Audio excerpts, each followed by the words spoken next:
Feathering is on the south coast, not far from Tarring.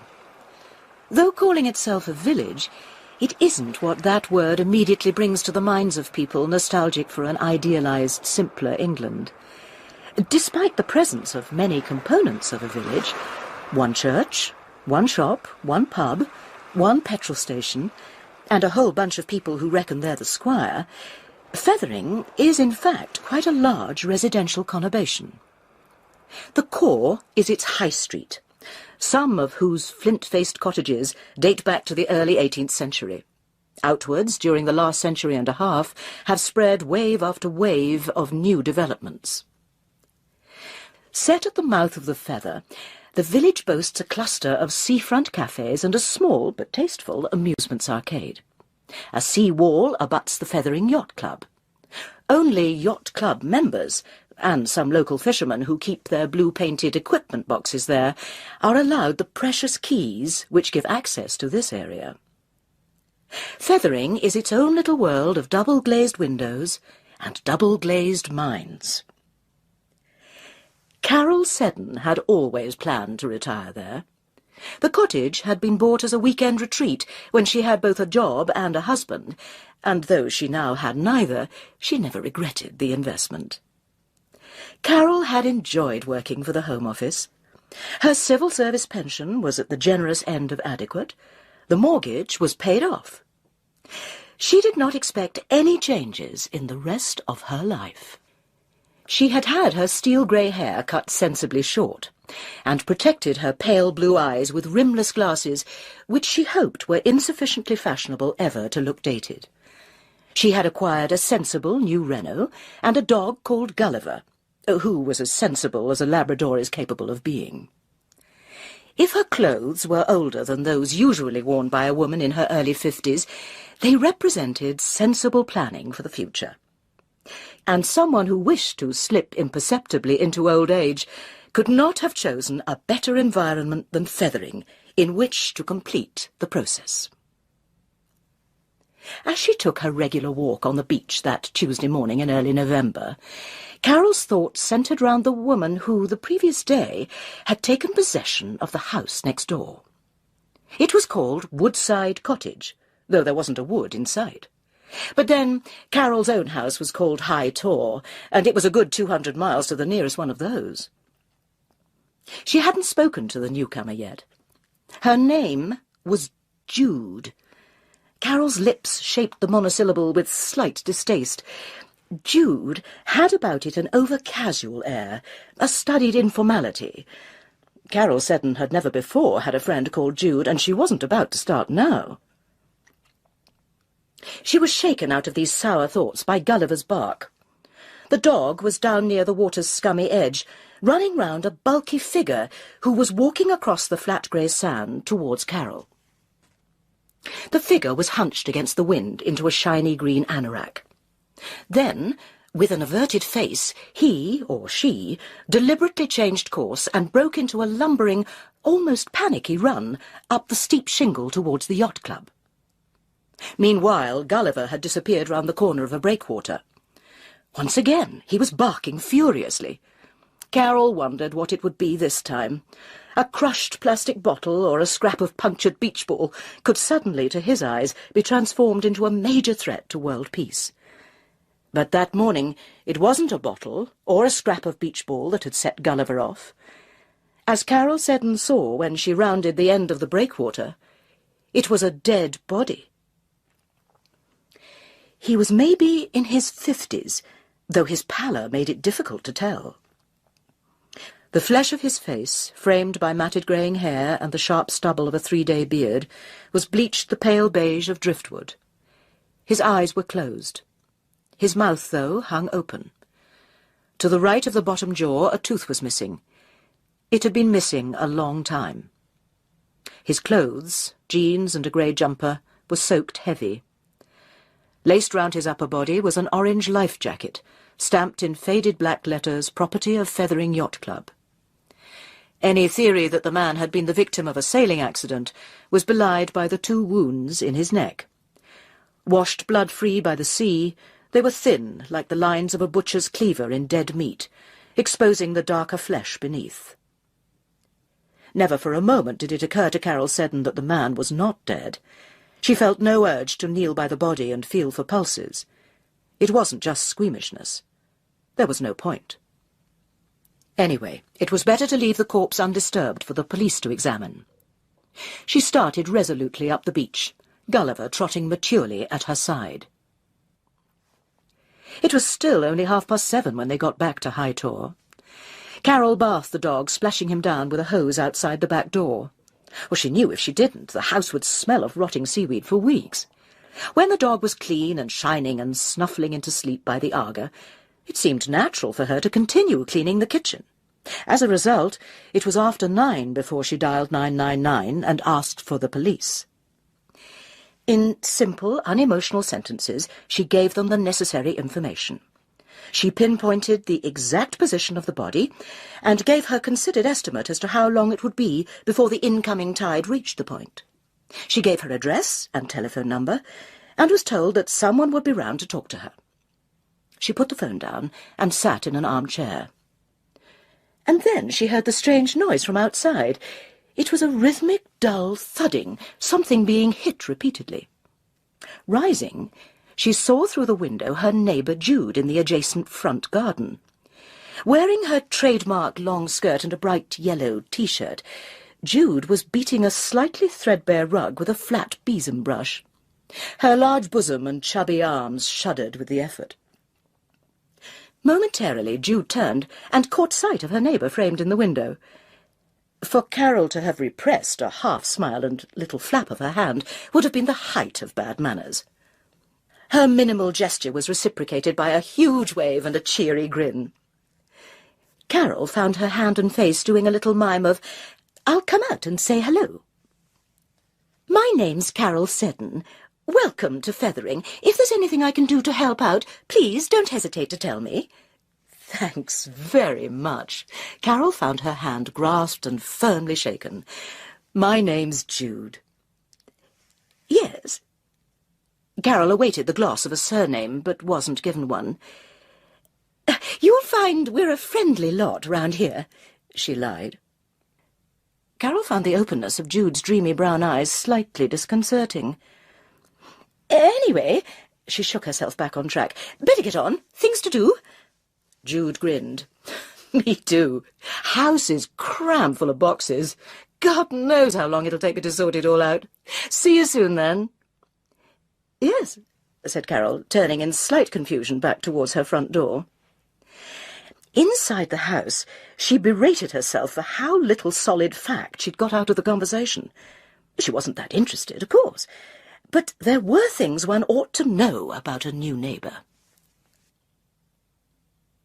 "So, why were you walking on that part of the beach, Mrs. Seddon?"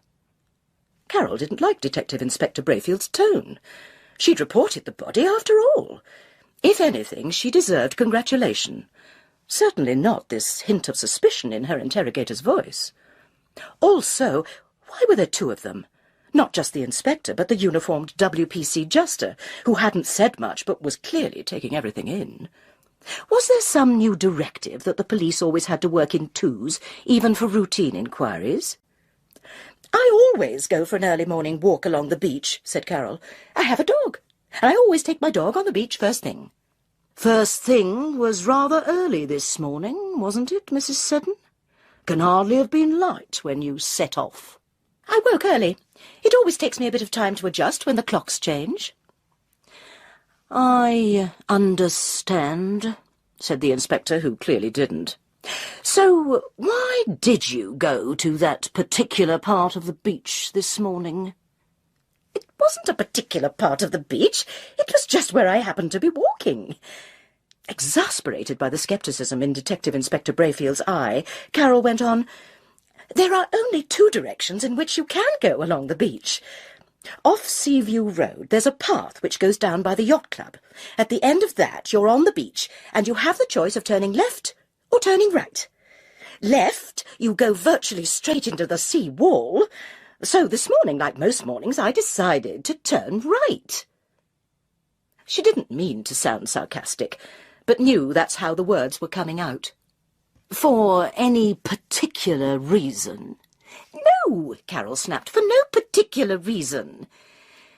"Are you sure you're all right?" It was WPC Juster this time. "Yes, I'm quite all right, thank you." Why were they treating her like some semi-invalid? "How old are you, Mrs. Seddon?" Juster went on. I don't see that it's any business of yours, but I'm 53. "Oh," said the WPC. "Ah," the inspector echoed, as if that explained everything. What was this? Some kind of medical assessment? What were they trying to insinuate? "Was there anyone else around on the beach this morning when you took your walk?" "Apart from the dead body?" "Apart, indeed, from the dead body. Do you recall seeing anyone?" "No, I don't think I did." "Oh, yes, there was someone. Someone in a shiny green anorak with a hood tied up. Well, they were walking into the wind, you see. They hurried straight past me, almost ran." "Uh-huh. Was it a man or a woman?" "I couldn't tell." "Really? You didn't speak to this person?" "No, I just gave them a nod, I think." "And did they speak to you?" "No." "Or give you a nod?" Carol shook her head. "That's a pity, isn't it?" "Why?" "Well, obviously, if we had any means of tracking down this other person on the beach, then we might have another witness of your dead body, mightn't we?" The inspector ran a hand over his chin, as if checking the quality of his morning shave. "You don't often find dead bodies on the beach, do you, Mrs. Seddon?" "No, of course I don't." "So, given that it's an unusual and probably rather a shocking thing to happen to you, can you understand why I'm surprised that you bathed your dog and did some of your housework before reporting it?" Carol shrugged. "Maybe I was in shock. Maybe I needed to do something mechanical, something mundane to calm myself down." "Or maybe, Mrs. Seddon, you just needed time to work things out." "Work what out?" "What you were going to say when you rang the police." "I didn't need to work that out. I just had to say exactly what I'd seen." "The body on the beach." "Precisely." "And to direct us to where that body was lying?" "Yes." "Well," said the inspector, "everything you've told us this morning makes perfect sense." "I'm glad to hear it." "We followed your directions to the letter. They were very clear." Carol nodded in acknowledgement of the compliment. "We went down to the breakwater you described, and everything was absolutely fine. Except for one small detail." "And what was that?" "When we got to the breakwater, there was nothing there. There was no body on the beach, Mrs. Seddon."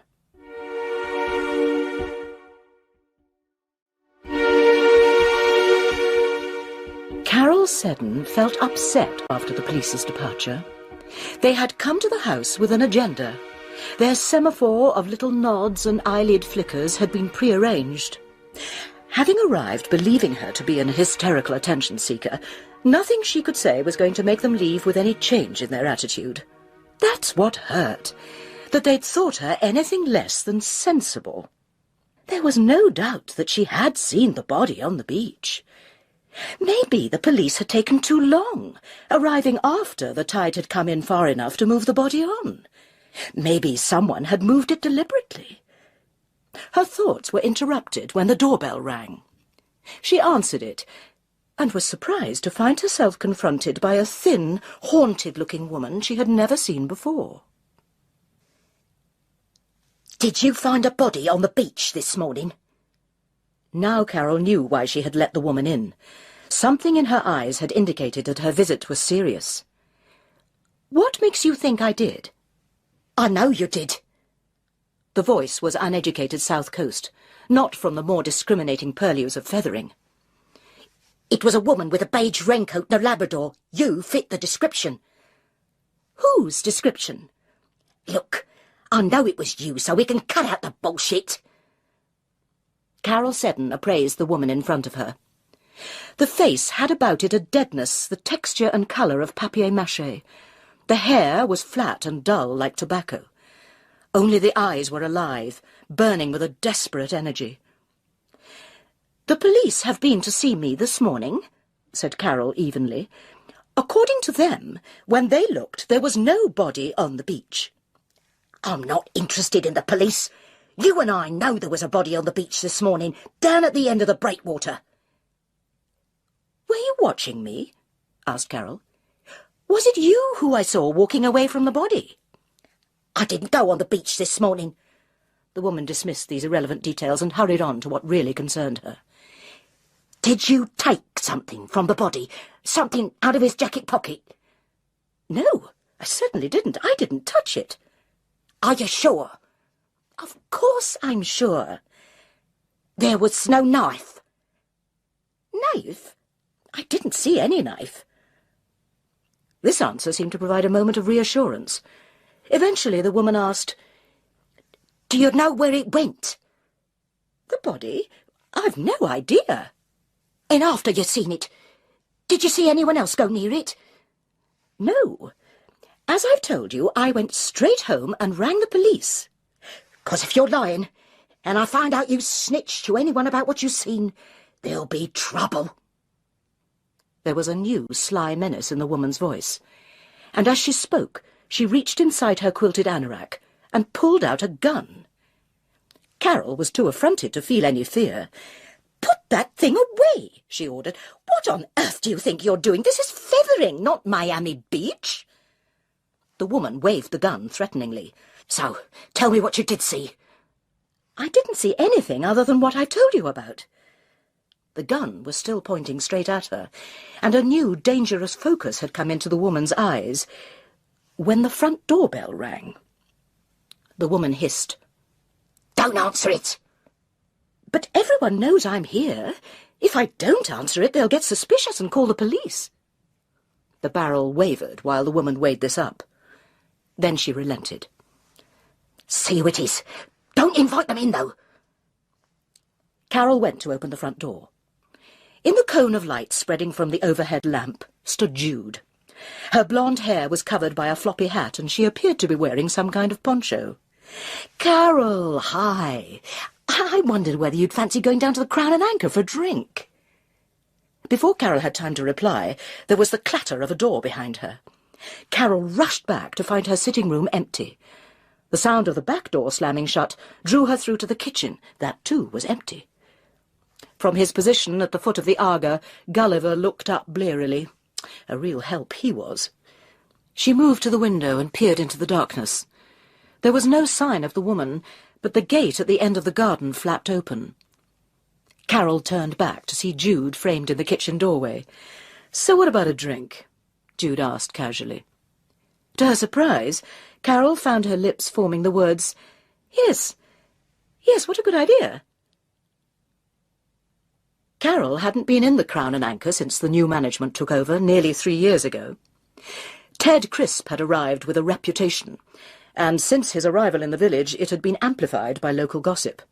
Every now and then he was said to go on major benders, and reports of his behaviour towards women were also exchanged in hushed voices. Jude, however, was undeterred. "I'll get these," she said, gesturing Carol to a table and bustling up to the bar. "How are you then, young Jude?" Ted Crisp asked, with what Carol categorised as a lecherous leer. "Oh, not so bad, Ted. 2 white wines, please." "Large ones?" "Oh, yes." As Jude waited, Carol heard a roar of raucous laughter from the bar. Ted Crisp had just made a joke which seemed to amuse both Jude and the man slumped on a bar stool beside her. His grey hair was thinning, and the way he attacked his large scotch suggested it wasn't his first of the evening. Now she could see his half-turned face. Carol knew who the man was. Rory Turnbull, dentist with a practice in Brighton. Lived with a sour-faced wife in one of those huge houses on the Shawlands estate. "Don't waste time with the eating," he was saying. "Eat, drink, and be merry, for tomorrow we die." There was a change of tone in his last words, as if he was suddenly aware of their meaning. Jude came back from the bar, cradling the 2 large glasses of wine and 2 packets of crisps. Carol took a long swallow of wine. "Oh, you look as if you could do with that," said Jude. "I mean, you look like you've had a bit of a shock." "Well, yes, I suppose I have," Carol found herself saying. Jude didn't ask any question, she offered no prompt, and yet Carol found herself ineluctably drawn to further revelation. "The fact is," she said. And it all came out. The body, the interview with the police, the woman who'd arrived on her doorstep earlier that evening, the gun. At last Jude spoke. "You say the woman looked as if she was on drugs? I should think drugs are behind the whole thing." "What do you mean?" "Well, there's a long tradition of smuggling on the south coast, and once it was brandy, silks and tobacco. Now it's cannabis, cocaine and heroin." Carol smiled. "You seem to know a lot about the subject." Suddenly the pub door clattered open, making both the women look up. The newcomer was a short man of about 70. The dark blue reefer jacket and neat corduroy cap bestowed a deliberately naval air. A wispy white beard on the point of his chin gave his head the shape of some root vegetable newly plucked from the soil. "Evening, mine host," he said as he strode towards the bar. Carol recognised Bill Chilcott, another High Street resident. "Evening, Bill." Ted Crisp reached for the pump handle. "Your customary half?" "Yes, thank you. And my customary half-hour away from the little woman." Huh. He chuckled and then turned to the other man at the bar. "Rory, how you doing? I hear there've been more break-ins at the yacht club." "Have there?" Rory Turnbull looked shocked. "Who'd you hear that from?" asked Ted. "The Vice-Commodore." "That old idiot!" Bill Chilcott's tuber face turned purple with anger. "No, it was something Sandra heard on the grapevine, from one of her regular swimming group at the leisure centre. If you want my opinion—" But on this occasion the Crown and Anchor was spared another of Bill Chilcott's opinions. Rory Turnbull's stool had clattered against the counter as he rose to leave. "Better be off," he announced brusquely. "Back to the lovely Barbara, eh?" said Ted Crisp. "Yes, back to the lovely Barbara," the dentist echoed in a doom-laden voice. Carol looked down at their empty wine-glasses. "Oh, think we need another of those," declared Jude, rising to her feet. "No, I'll get them," Carol said, a little late, following Jude to the bar. The outer door clattered shut behind Rory Turnbull. "Wouldn't like to be his first appointment in the morning," Ted Crisp observed. "Why, what's he do?" asked Jude. "Dentist. But if you take my advice, go for one with a steadier hand." Ted Crisp chuckled. "Oh, sorry, Bill, I should have introduced you. You know Carol, don't you? Well, this is Jude, who's just moved into the High Street, too. 2 more large white wines, is it, ladies?" "Yes," replied Jude, and Carol didn't even feel the slightest instinct to ask for a small one. "Rory Turnbull," Jude mused. "And you said his wife's name's Barbara?" "That's right," said Bill Chilcott. "Why, do you know her?" "No, just that I had a card through the letterbox yesterday from a Barbara Turnbull, asking me to go to some coffee morning tomorrow, as a new resident of Feathering. Something to do with All Saints." "Well," said Bill, "you'll have the pleasure of meeting my wife Sandra there, too. She'll be going after a swim." "Oh, good." "Barbara Turnbull's very active in the church locally. She and her mother Winnie very devout." "That's probably what drives old Rory in here," said Ted. "Needs to swill out the odour of sanctity with a few large ones." As they settled back at the table with their refilled glasses, Carol realised she'd been given a good cue to find out more about her neighbour. She asked, "Are you religious?" Jude let out a warm chuckle. "Depends what you mean by religious." "Well, church-going." The chuckle expanded into laughter. "Good heavens, no." Having elicited one small piece of information, Carol pressed her advantage. "I don't know anything about you, actually, Jude." She managed to say the name with only a vestigial hint of quotation marks around it. "Are you married?" "Not at the moment. What about you?" "Have been. Divorced." Carol still had a slight pang when she said the word. It wasn't that she regretted the loss of her married status, or that she wished David was still around, very much the opposite. She knew she was much better off without him. But being divorced still seemed to her to carry an overtone of failure. "How long ago?" asked Jude. "Oh, 10 years now. No, 12. How time flies." "Any children?" "One son, Stephen. He's nearly 30. I don't see a lot of him. What about you?" Jude looked at her watch, seeming not to hear the question. "I'm really starving," she said. "I've got to order something to eat. Are you sure you're not going to?" "Well," said Carol. They both ended up ordering fish and chips. By then, Bill Chilcott, having made his customary half of bitter last exactly his customary half an hour, had left the pub with a hearty, "Cheerio, mine host." The two women's conversation for the rest of the evening moved away from their personal details. Jude was intrigued by the two dramatic events of the day, and kept returning to the body on the beach and the woman with the gun, offering ever new conjectures to explain them. Carol's recollections of the end of the evening were a little hazy. Of course, it wasn't just the alcohol. It was her shocked emotional state that had made her exceptionally susceptible to its effects. She comforted herself with this thought as she slipped into stupefied sleep. The other thought in her mind was a recollection of something her new neighbour had said. Carol couldn't remember the exact words, but she felt sure that Jude had suggested their working together. If the police weren't going to show any interest in doing it, then the two of them should find out who killed the body on the beach. Jude found the Shorlands estate rather spooky as she walked through on the way to Barbara Turnbull's coffee morning. Though laid out spaciously, the predominant feeling it gave her was one of claustrophobia, and the 20 mph speed signs and crime alert in operation notices gave her the feeling of being under surveillance. "Ah, hello. You must be the new owner of Woodside Cottage. I'm Barbara Turnbull." The house into which Jude was admitted had recently been improved by an expensive interior designer. But to Jude, the interior of Brigadoon had all the homely charm of an intensive care unit. Barbara Turnbull was in her 50s, and one of those women who'd spread sideways.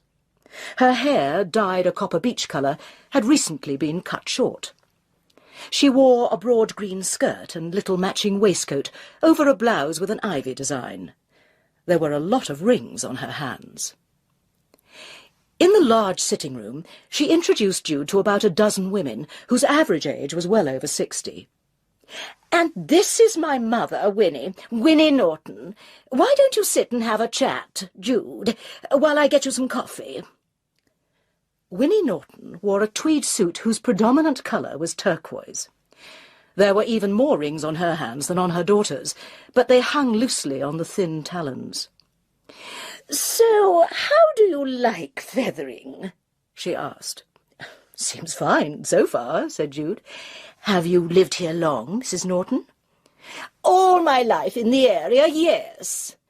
"But not all that time here at Shorlands?" "Oh, I don't live on the estate, no. I sold the big house after my husband died, and bought one of those new flats near the Yacht Club. Spray Lodge, do you know what I mean?" "Sorry," said Jude, "I'm still getting my bearings." "It's a very nice block. The residents do have a degree of control over who moves in. Well, you have to these days, don't you? All kinds of people have got the money to move into somewhere like Feathering now." "Yes," said Jude. "So, do you have any grandchildren, Mrs. Norton?" "No, Barbara and Rory didn't want children. Rory does very well," his mother-in-law went on, Of course, he never really was our sort, but Barbara's done wonders with him. Jude began to understand why Rory Turnbull needed his intravenous drip of whisky down at the Crown and Anchor. Barbara Turnbull returned with the promised coffee. "Now you mustn't monopolise our guest, Mummy. Do let me introduce you to some other people, Jude." With the newcomer in her wake, she bore down on a bird-like woman with spiky hair, who turned out to be Sandra Chilcott. "Jude, of course, I've heard all about you from Bill." She smiled coyly. "Didn't take you long to find your way to the Crown and Anchor, did it?" The woman beside Sandra asked, "So, have you come down to Feathering in search of the quiet life?" Sandra took her cue. "If so, I'm not sure you've come to the right place. You'll find quite a lot of exciting things happen in Feathering." "Really?" said Jude. "Oh, yes. For example, this morning a dead body was found on the beach." "You were right, Carol," said Jude. "There was a body on the beach. I met Bill Chilcott's wife Sandra at Barbara Turnbull's, and she'd heard about it on local radio." "Yes," said Carol. "I heard it too. Everyone was talking about it at the supermarket." They were standing, rather awkwardly, on Carol's doorstep. "Well," said Jude at last, "there's bound to be something about it on the local news at lunchtime. Let's go and watch it at my place." "What? I'll lock up something for lunch, and we can open a bottle of wine. Come on." As the set came to life, Carol took in the crammed contents of the room. Carved African animals jostled with brass handbells. Eggs of exotically veined stone lay beside Russian dolls and spinners' bobbins. "Do sit down," said Jude, bustling in from the kitchen with a bottle of wine and 2 glasses. The local news had just started. A gauche female newsreader was saying, "A body was found on the beach at Feathering this morning by a woman walking her dog." "Only 1 day late," Jude chuckled. "The body," the newsreader droned on, "has been identified as that of 16-year-old... Carol's jaw dropped. "Aaron Spaulding." A picture of the dead boy filled the screen. With his floppy blonde fringe and cheekily crooked grin, he looked nearer 12 than 16. The newsreader's voice continued drably, "He lived in Feathering and had been missing for the past 24 hours.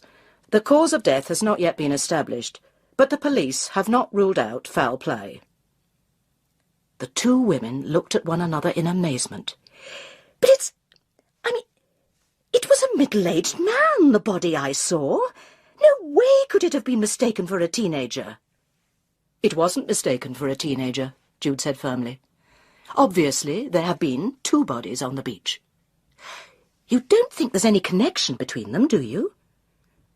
Jude cocked her head thoughtfully to one side. "There's no reason why there should be, but my instinct says there is. Look, I'll get us some lunch, then we can start. What information do we currently have about your body on the beach?" Carol shrugged. "Only that he was wearing a life jacket that was printed property of Feathering Yacht Club." Jude clapped her hands gleefully. "Then it seems pretty obvious to me that the first thing we should do is go down to Feathering Yacht Club. We can say we saw some kids playing with one of their life jackets." "But we can't do that," Carol objected. "Why not?" "Because we're not members." "Oh, for heaven's sake," said Jude. Soon the 2 women were striding along the high path beside the banks of the Feather towards the yacht club. It was low tide, and in the distance they could hear the rhythmic thumping of a tall pile-driving machine as it forced metal sheets down into the mud. "Repairs to the sea wall," Carol explained. "What a day for them to start." Rows of dinghies on trailers were regimented in front of the clubhouse building, all zipped up to the necks of their masts in sturdy fitted covers. Dennis Woodville, the vice-commodore of the yacht club, let them in. He was a tall, angular man with a beaky nose and the sagging, papery skin of a heavy smoker. "Wouldn't surprise me at all if they nicked one of our life jackets," he said after Jude had glibly produced her lie. "A lot of bloody kids always trying to break into this place, and into the boats. He gestured outside. "Are there a lot of members?" asked Jude. "Couple of 100. Not all very active. We tend to be careful what kind of people we let in. Open the doors too wide and you can end up with all kinds of riff-raff." "And it's all run by volunteers?" asked Carol. "We club officials give our services free.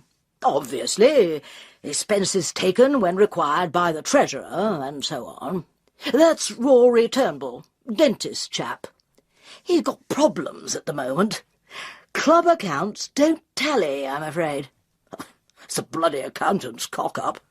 Of course, we pay the casual workers, cleaners, bar staff. Except we haven't any at the moment. Tanya finished today. Did you know her? Large girl with this great industrial rivet punched through her nose. Suddenly reckoned the place was too far from Brighton, so she's going to look for something closer to home. Would either of you like a drink, by the way?" "No, thank you," said Carol firmly, before Jude could lead her further astray. "Anyway, I think I'd better be closing up for the afternoon, so if you'll excuse me." Carol and Jude stood up. "By the way," said Jude, "did you hear about that poor boy who drowned, Vice-Commodore?" "What? Oh, yes, of course I did. Another feathering floater." "Sorry? What does that mean?" "Bit of local folklore, I suppose. Tide here moves pretty damn fast. Anyone who's so unfortunate as to fall into the feather, or so damn stupid as to jump into it, some cross-current gets them, and they usually turn up on Feathering Beach within 24 hours. There you go, feathering floaters. Nice to have a few local traditions, eh?" Outside, the weather had, if anything, worsened. "I wish you'd tell me what we're doing," Carol complained. "We're going back to where you found the body on the beach," said Jude firmly. "The water's far enough out for us to see." "But the tide has washed over the area a good few times by now." "That's not the point." Eventually, they were standing at the foot of the breakwater. Out of sight now in the encroaching darkness, the relentless thudding of the pile-driver continued, eerily echoing off the sea. Jude looked at the water-filled indentation, at the foot of the breakwater's worn stanchions. It was here. Yes, exactly here. Well, there's no way the body was swept out to sea again. If the incoming tide was going to move him at all, it'd move him further up the beach. He wouldn't be swept out till after the tide had changed. And the police came to see you too soon after they hadn't found the body for that to have happened. So... Jude spun on her booted heel and looked round the semicircle towards the village. She stopped, facing Feathering Yacht Club. "I think we go back up there again." It was nearly dark by the time they got back to the side gate to the yacht club. Jude looked round but could see no one in the enveloping gloom. "OK, give me a leg up." When they were both inside the compound, she said, "Now, let's have a look at all of these boats." "What are we looking for?" "A loose cover. A sign that one of them's been broken into. You think the body might have been hidden in one of these boats?" The two women began to feel their way along the rows of dinghies. Above them, the wind sang in rigging, and steel halyards clattered endlessly against metal masts. "Could be something here," Carol called out, pointing to the rim of a boat cover where a piece of rope dangled loose. She reached into her Burberry pocket for her torch, and a beam of light was quickly focused on the trailing rope. Freeing a corner of the cover, Jude flipped it back from the stern of the boat. The thin stream of light picked out a name in gold lettering. Brigadoon 2. "I wonder," said Jude, "do you think there's a kind of person who would give their boat the same name as their house?"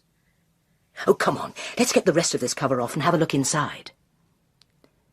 They found no body, just the moulded fiberglass interior of a dinghy's hull. In the central channel, a rectangle of trapped water gleamed against the torchlight. Its surface was frozen hard.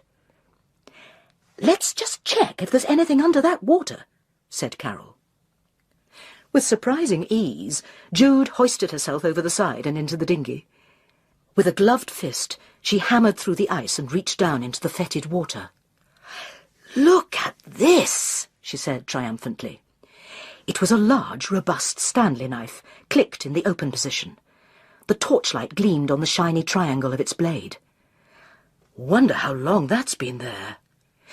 "Not very long," said Carol. "Blade like that would rust very quickly. And the woman who drew a gun on me wanted to know if I'd found a knife." Jude slowly turned the knife over in her hand. On the other side of the handle, words had been printed in uneven white paint strokes. They read, J.T. Carpets. "So, what have we got?" asked Jude. They were back in Carol's house, sitting in front of her log-effect gas fire. "We've got the knife," said Carol, "but whether it has any relevance to the body on the beach, we just don't know, do we?" "If we assumed it did," said Jude, "would that help?" "It depends what it had to do with the body." "Well, your woman with the gun actually mentioned a knife. Suppose it belonged to the dead man, that it dropped out of his pocket while he was hidden away in the boat." "All right," said Carol. "Assuming the body was hidden in the boat after I found it, that raises other questions." "Like who hid it there?" said Jude, "and more to the point, who removed it from the boat before we looked under the cover this afternoon?" "And," said Carol, "the only clue we have to help us answer these questions is the Stanley knife."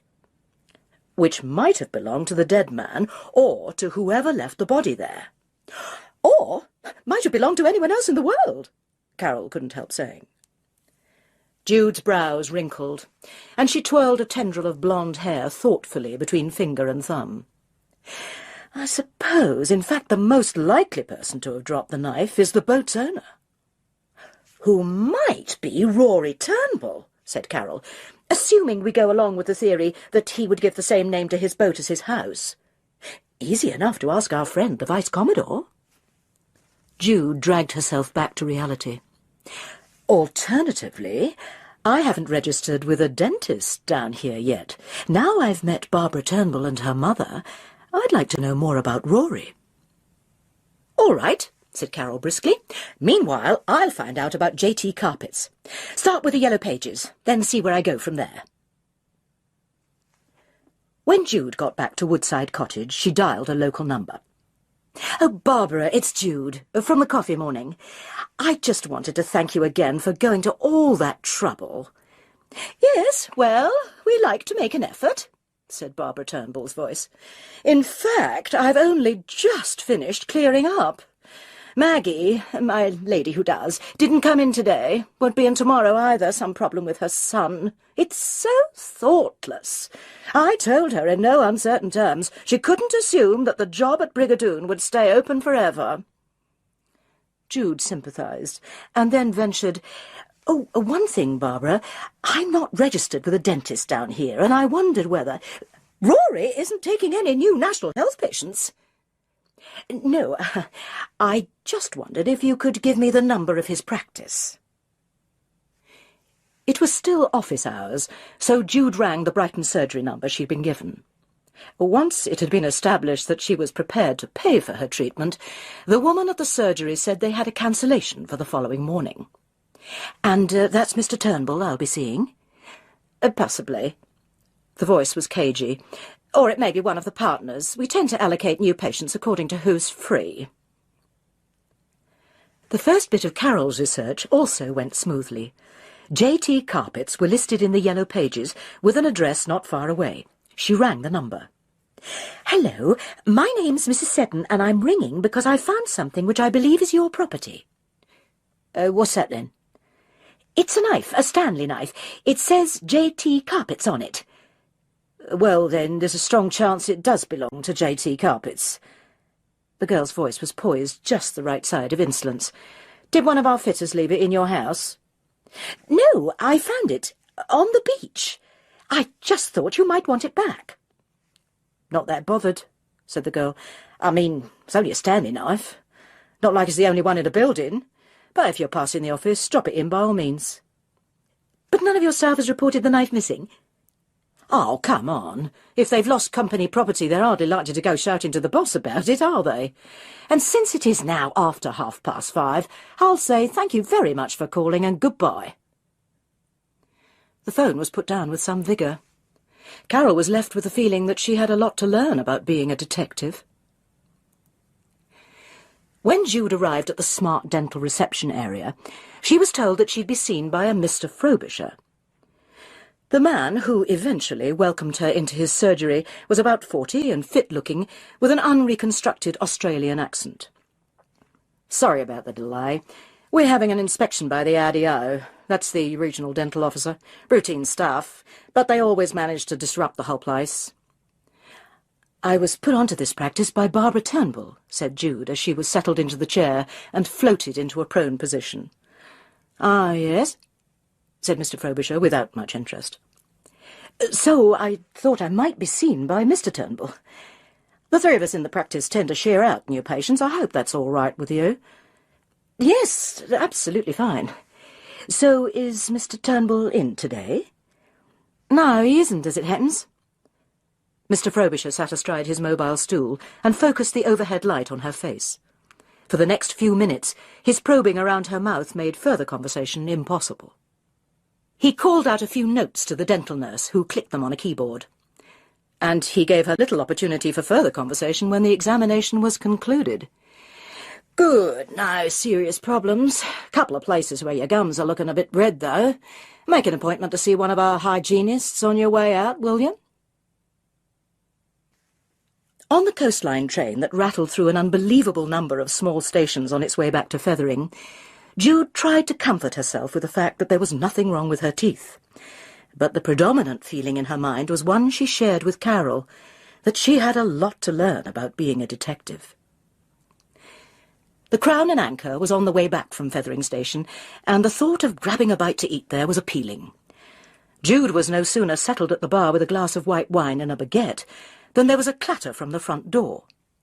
She turned to see Rory Turnbull making a clumsy entrance. He hadn't shaved and looked unkempt. The dentist weaved his way up to the bar. "Large Scotch, please, Ted." "If you're sure." "Of course I'm bloody sure. Otherwise I wouldn't have bloody well asked for it, would I?" As Ted Crisp turned to get the drink, Jude ventured an approach. "Hello. We sort of met in here the other night, didn't we?" "Huh?" Rory Turnbull's eyes had difficulty in focusing on her. "And actually, I went to your surgery this morning. Mr. Frobisher looked after me. Your wife put me in touch." "My wife?" He seemed puzzled by the alien concept. "Yes, Barbara." "Oh, that wife." He let out a bark of laughter as though this was some huge joke. "Thanks, Ted." He took a long swallow from the glass. "You say my wife put you in touch?" "Yes, everyone needs a dentist, don't they?" This struck Rory Turnbull as very funny, but just as he launched into a maudlin aria on how hard-working dentists were, a voice called from across the pub. "Rory, I only just noticed you were in here. I wonder if you could—" It was Dennis Woodville from the yacht club. He was standing near an alcove where, unnoticed by Jude, he'd been lunching with a large young woman dressed in black. On the seat behind her, where it had been cast off, lay the semicircle of a green anorak. "No, sorry, Vice Commodore," said Rory Turnbull. "Can't stay. Have to finish my drink and do some very important things." He set off unsteadily towards the door. "Oh, what I need to talk to you about is important too." Dennis Woodville turned to his guest. "Sorry, Tanya. Be with you in a moment." The girl had risen from her booth, a lumpen creature in black sweatshirt, leggings and Doc Martens. Hair dyed reddish and cut short, a lot of silver dangling from the perforations in her ears, a silver stud in her nose. She looked anxious. "It's all right, love," Ted Crisp called across. "The Vice Commodore will be back. You won't be left to pick up the tab." "I hope not," said the girl. Lunch is meant to be on Feathering Yacht Club expenses. He wanted to say thank you now I've left. She wrinkled her nose. I hope he's all right. Don't worry, he'll be back in a minute. No sooner had he said the words than the Vice-Commodore returned. While he settled up, Jude attacked her baguette. After the unlikely couple, thin septuagenarian and broad 20-year-old, had left, she turned to Ted. He has a boat, hasn't he, Rory Turnbull? That's right, called Brigadoon, same as his house. Good, thought Jude. At least one of our conjectures has been proved right. But it still didn't prove any link between the owner of the Brigadoon 2 and the body on the beach. By Thursday morning, Carol Seddon had re-established the routine that her discovery of the body and meeting with Jude had interrupted. She took Gulliver for his early morning walk. She did housework and defrosted the fridge. After that, she felt she deserved an omelette and a glass of mineral water with the lunchtime news. At the start of the strident signature tune of the local news, Carol reached for the remote control. But before she pressed the off button, she heard the voiceover menu of headlines, "Drowned boy's mother blames drug culture."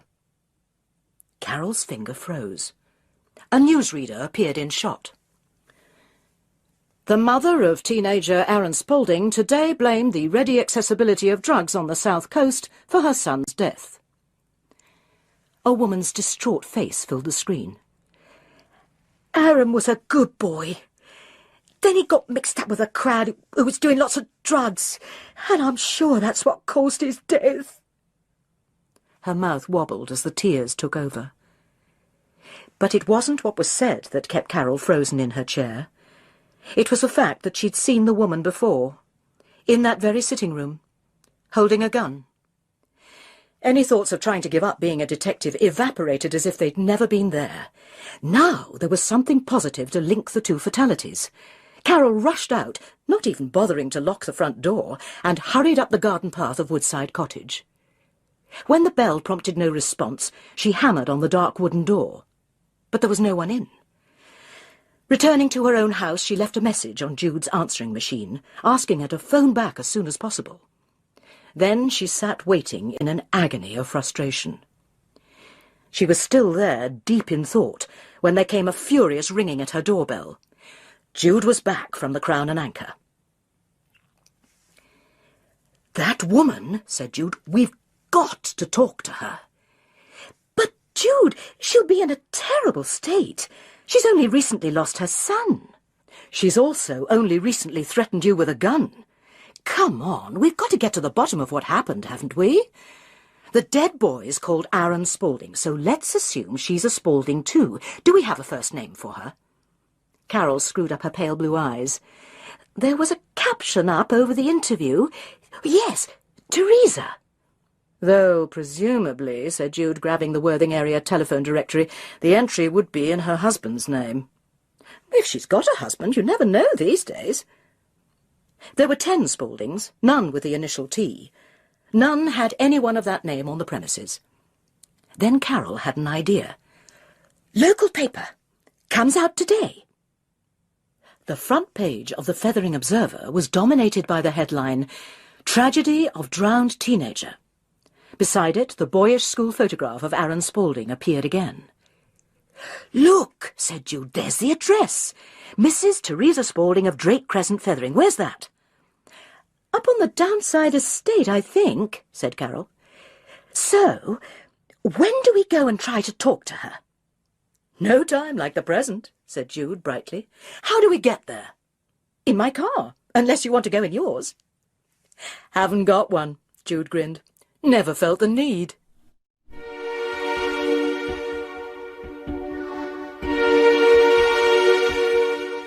The Downside Estate had been built as council housing. Its tiny front gardens were unkempt and littered. The drab November weather did not add to the estate's charms, as Carol navigated her sensible and immaculately clean Renault towards Drake Crescent. Outside one maisonette was a van bearing the regional television station's logo. A couple of dour technicians were rolling up cables, while an effete young man stood awkwardly by.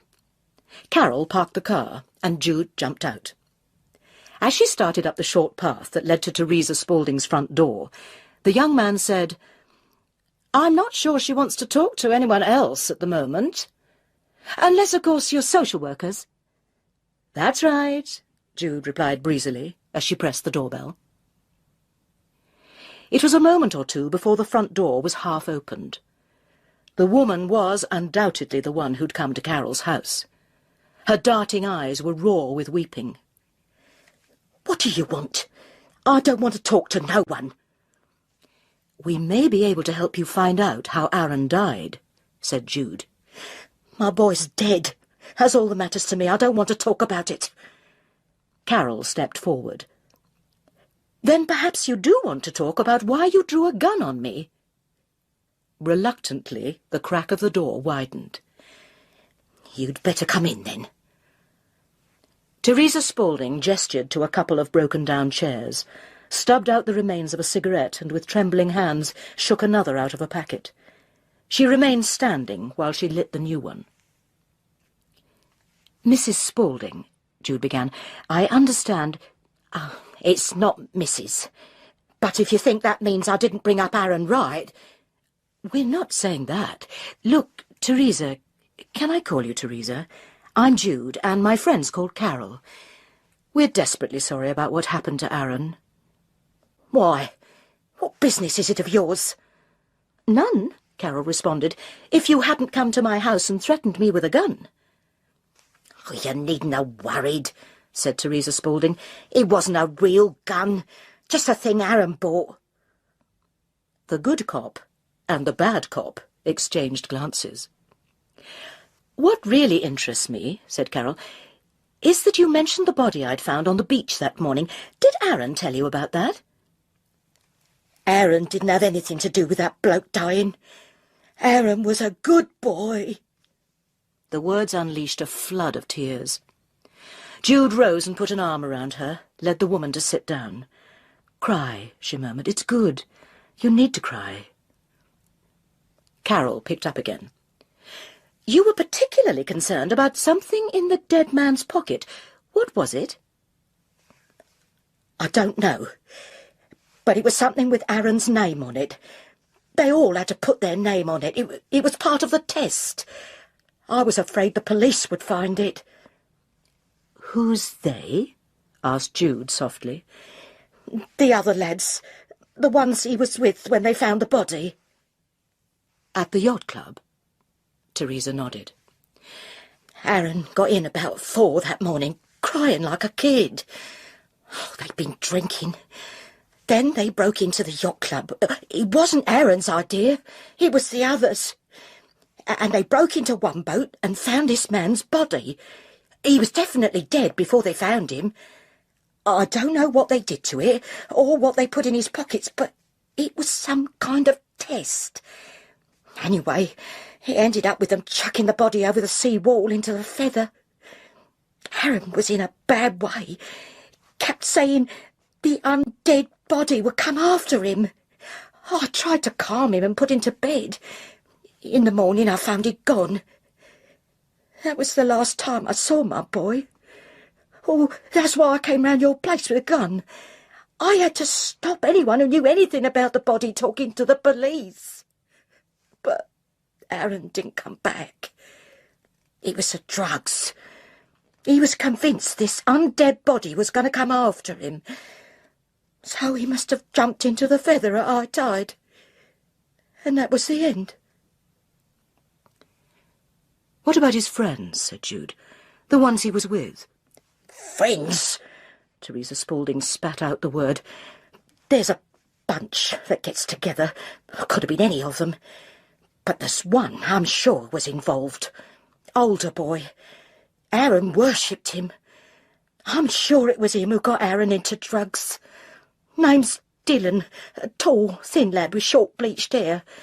Wears one big earring." "Any idea where he lives?" "Somewhere local. He's left the school. Think he's got a job now." "Doing what?" "Carpet fitter." said Teresa Spaulding. J.T. Carpets was a flat, rectangular building on a retail estate just outside East Preston. There were few customers that afternoon, and the two women were quickly accosted by a young man in a sharp suit. Jude announced that she was looking for a hard-wearing carpet for her landing and staircase. As the young man started to offer suggestions, Carol broke in. "Excuse me, do you have a toilet?" "What?" The young man was totally thrown. "I need to go to the toilet." "Oh, well, we don't have public toilets." "You must have staff facilities." "Yes, but I'm desperate. It's my age." The young man was so embarrassed by this that he immediately called over one of his female colleagues. Jude hid her grin as Carol was escorted out to the office area at the back. "Now, your cheapest option," the young man continued, blanking out the interruption, "would be a hard-wearing cord." Jude listened, occasionally throwing in doubts and questions. Just as she was running out of steam, Carol returned from the lavatory. "Better?" "Much better, thanks. How are you doing?" "This young gentleman has been extremely helpful," said Jude. "But I think I'd better go home and discuss the options with Kevin." "Good idea," said Carol. It wasn't until they were back in the car that she asked, "Who the hell's Kevin?" "A necessary fiction. Did you find out what you wanted to?" "Yes. Dylan is scheduled to be fitting carpets in a house on the Shorlands estate tomorrow morning for a Mrs. Grant Edwards. I've memorised the details." "How did you find out?" "From a duty schedule board in the office. Mind you, they might have told us if we'd just asked." She giggled. "But the way I did it was much more fun." Just before 9 the following morning, Gulliver having been duly walked, Carol brought the Renault to a stop opposite an Elizabethan pastiche with tall windows and bunches of thin, imaginatively topped chimneys. Its name, Bally High, was spelled out in rustic pokerwork on a piece of driftwood. In the driveway, behind closed railings, a large green Jaguar squatted, toad-like. "I think we're just in time," Jude said. "Look!" A yellow transit van was drawing up. Lettering on the side read, J.T. Carpets. "Here we go," said Carol, her hand tightening round the Stanley knife in her pocket. Two men got out of the van and went round to open the doors at the back. Both were middle-aged, one completely bald, the other with grizzled grey hair. Jude shook her head ruefully. "Looks like Dylan's called in sick." But just as she spoke, they heard the sound of a car approaching fast. It was a souped-up Golf GTI. "I think this could be our quarry," said Carol as she opened the door. They were both standing in front of Bally High's railings by the time the boy emerged from his Golf. Bleached hair, single earring. He looked through them as he came up to the gates. "Are you Dylan?" asked Carol. "What if I am?" "I've got something that belongs to you." Carol took the Stanley knife out of her pocket and held it in her open palm. Though he quickly covered it up, the boy's first reaction was undoubtedly one of shock. "Oh, well, thanks," he said casually, reaching out for the knife. Carol withdrew her hand. "Don't you want to know where we found it?" "Not particularly." "We found it in a boat, at the Feathering Yacht Club," said Jude. Dylan's lip curled. "Nosy pair of old tarts, aren't you?" He made to push past them. Jude put her hand on his sleeve. "We have proof that you were at the yacht club on Monday night," she lied, "with Aaron Spaulding and another boy." Dylan turned back to look her straight in the face. "What if I was? Not crime, is it? We sank a few cans in a shelter on the front, and Aaron asked me if I'd lend him my Stanley knife, so I did." "What did he want it for?" "How should I know?" he shrugged. "And then I went home. I didn't go down the yacht club. What the other two done, I've no idea. Now, if you'll excuse me, I do have work to do." "Don't you want your knife back?" asked Carol. "If not, I'll keep it." "Please yourself." "As evidence." Evidence of what? Suddenly, he'd seized the lapel of Carol's raincoat and brought his face close up to hers. Her nostrils were filled with a sickly musk-flavoured aftershave. You two harass me any more and things could get very unpleasant, so I'd advise you both to get off my bloody back. He raised his free hand to Carol's face. She flinched. Dylan chuckled and touched her cheek. Then he let go of her coat and turned towards the house. "Who was the third boy?" said Jude. "There was you and Aaron Spaulding and someone else." "That's for you to find out, mind you. I don't think you will." "Why, is he dead too?" Jude called after retreating back as Dylan strode up the drive. But there was no answer, and the Stanley knife remained in Carol's hand. "He's lying," Jude hissed, the first time that Carol had seen her angry. "He was with them at the yacht club." "I know," said Carol, "but how are we going to prove it?" They didn't have far to go through the Shawlands estate to reach Brigadoon. The front garden's Victorian lampposts continued to look incongruous in their mock Spanish surroundings. The woman who came to the door was probably in her late 40s. She wore jeans and a faded sweatshirt. Her face looked drained and exhausted. "Good morning," she said in a surprisingly cultured voice. "I'm afraid Mrs. Turnbull isn't in." "You're Maggie?" said Jude. "We were hoping you'd be back. It was you we wanted a word with about your son." The woman's shoulders drooped. "What's he done?" "That's what we want to find out. In particular, what he was doing last Monday night." The woman's eyes widened, and some instinct told Carol this was the moment again to produce the Stanley knife. "What's that? Where did you find it?" This woman had something to tell them. They didn't want to lose her. Just then, the telephone on the hall table rang. Maggie said urgently, "Listen, I can't talk now. You'd better come to my place. Number 26, Spindrift Lane. It's not far. Say 12:30. I'll be back by then." "Fine," said Jude. "And please, don't say anything to anyone." There was a naked appeal in Maggie's eyes as she echoed Teresa Spaulding's words. "Nick's a good boy. He is, really." This video was uploaded to the channel Thinking Out Louder.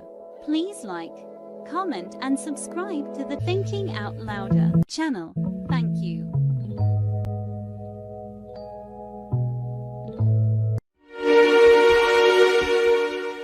The front lawn of 26 Spindrift Lane was unkempt. The paint on the window frames blistered and split. Maggie Kent had changed out of her working clothes into a navy woolen suit. She ushered her two visitors into the sitting room, then stood in front of the fireplace and confronted them. "All right. What's Nick being accused of?" "We're not accusing your son of anything," Jude replied calmly. "You've heard about the death of Aaron Spaulding. Well, we believe he was messing around on the seafront on Monday night with two other youths, one called Dylan. And we think the other one was your son Nick," said Carol. When Maggie spoke, her voice was quiet and measured. "Are you suggesting that my son had anything to do with Aaron Spaulding's death?" "No," said Jude. "Whatever happened to Aaron happened on the Tuesday. We're concerned about events on the Monday. We think a crime was committed that night." "All right," said Maggie. "I want to know what happened then as much as you do. But tell me first, how you know Nick was involved." "Guesswork and a bit of luck," said Jude. "When I went for coffee at Barbara Turnbull's, she complained that her cleaning lady couldn't come in because of some problem with her son. Well, I just made the connection." Maggie sighed. "Okay. Sam, that's my husband, lost his job about 3 years ago. He worked in the printing industry, managerial. Good house, 2 cars, son at private school. Then he was out, with a year's money. He started drinking. Then he got into drugs. Cannabis, then the hard stuff. To dull the pain, he kept saying. The rows got worse and worse. Then, one day, he just upped and went. Took his passport, the lot. I've never seen him again. And all this had a bad effect on Nick, said Jude. Devastating. He'd worshipped his father. And then, with the money running out, it meant changing schools and... Well, he used to mix with a much less damaging bunch of kids than he does now. Going back to Monday night, Jude prompted, what time did Nick get home? Not that late. 1, 2... But he went out again early next morning. Someone rang wanting to speak to him. I don't know what was said, but he threw some clothes on and rushed out. He was shaking like a leaf. Of course, I was due up at Brigadoon to be a dutiful Mrs. Mop. So I wait around as long as I can, and then, just when I'm about to leave, Nick comes back in a worse state than ever, sobbing like a baby. He was hysterical. Did he tell you the reason? He'd been out with Dylan and Aaron the night before. They'd had a few drinks.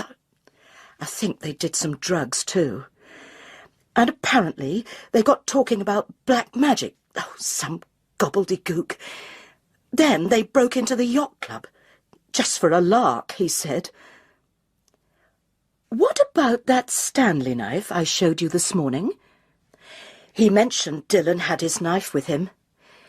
But he said none of the boats had been vandalised. It's Nick's trip the next morning that seems really to have upset you, said Jude. Did you find out anything about that? Nothing.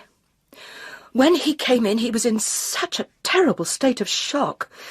Oh, I did notice he had sand on his trainers. So he'd been to the beach, Carol stated the obvious. But you really have no idea what the 3 of them got up to at the yacht club? Maggie shook her head. Do you think, Jude suggested diffidently, he might tell more to someone who wasn't his mother? Nick, said Maggie Kent, this is Jude. She wants to talk to you. The boy stood framed in the sitting-room doorway. Well, I don't want to talk to her, he said. He turned to bolt, but was stopped by Jude's even voice saying, I want to talk to you about this knife, Nick. The colour left his face and tears welled in his eyes.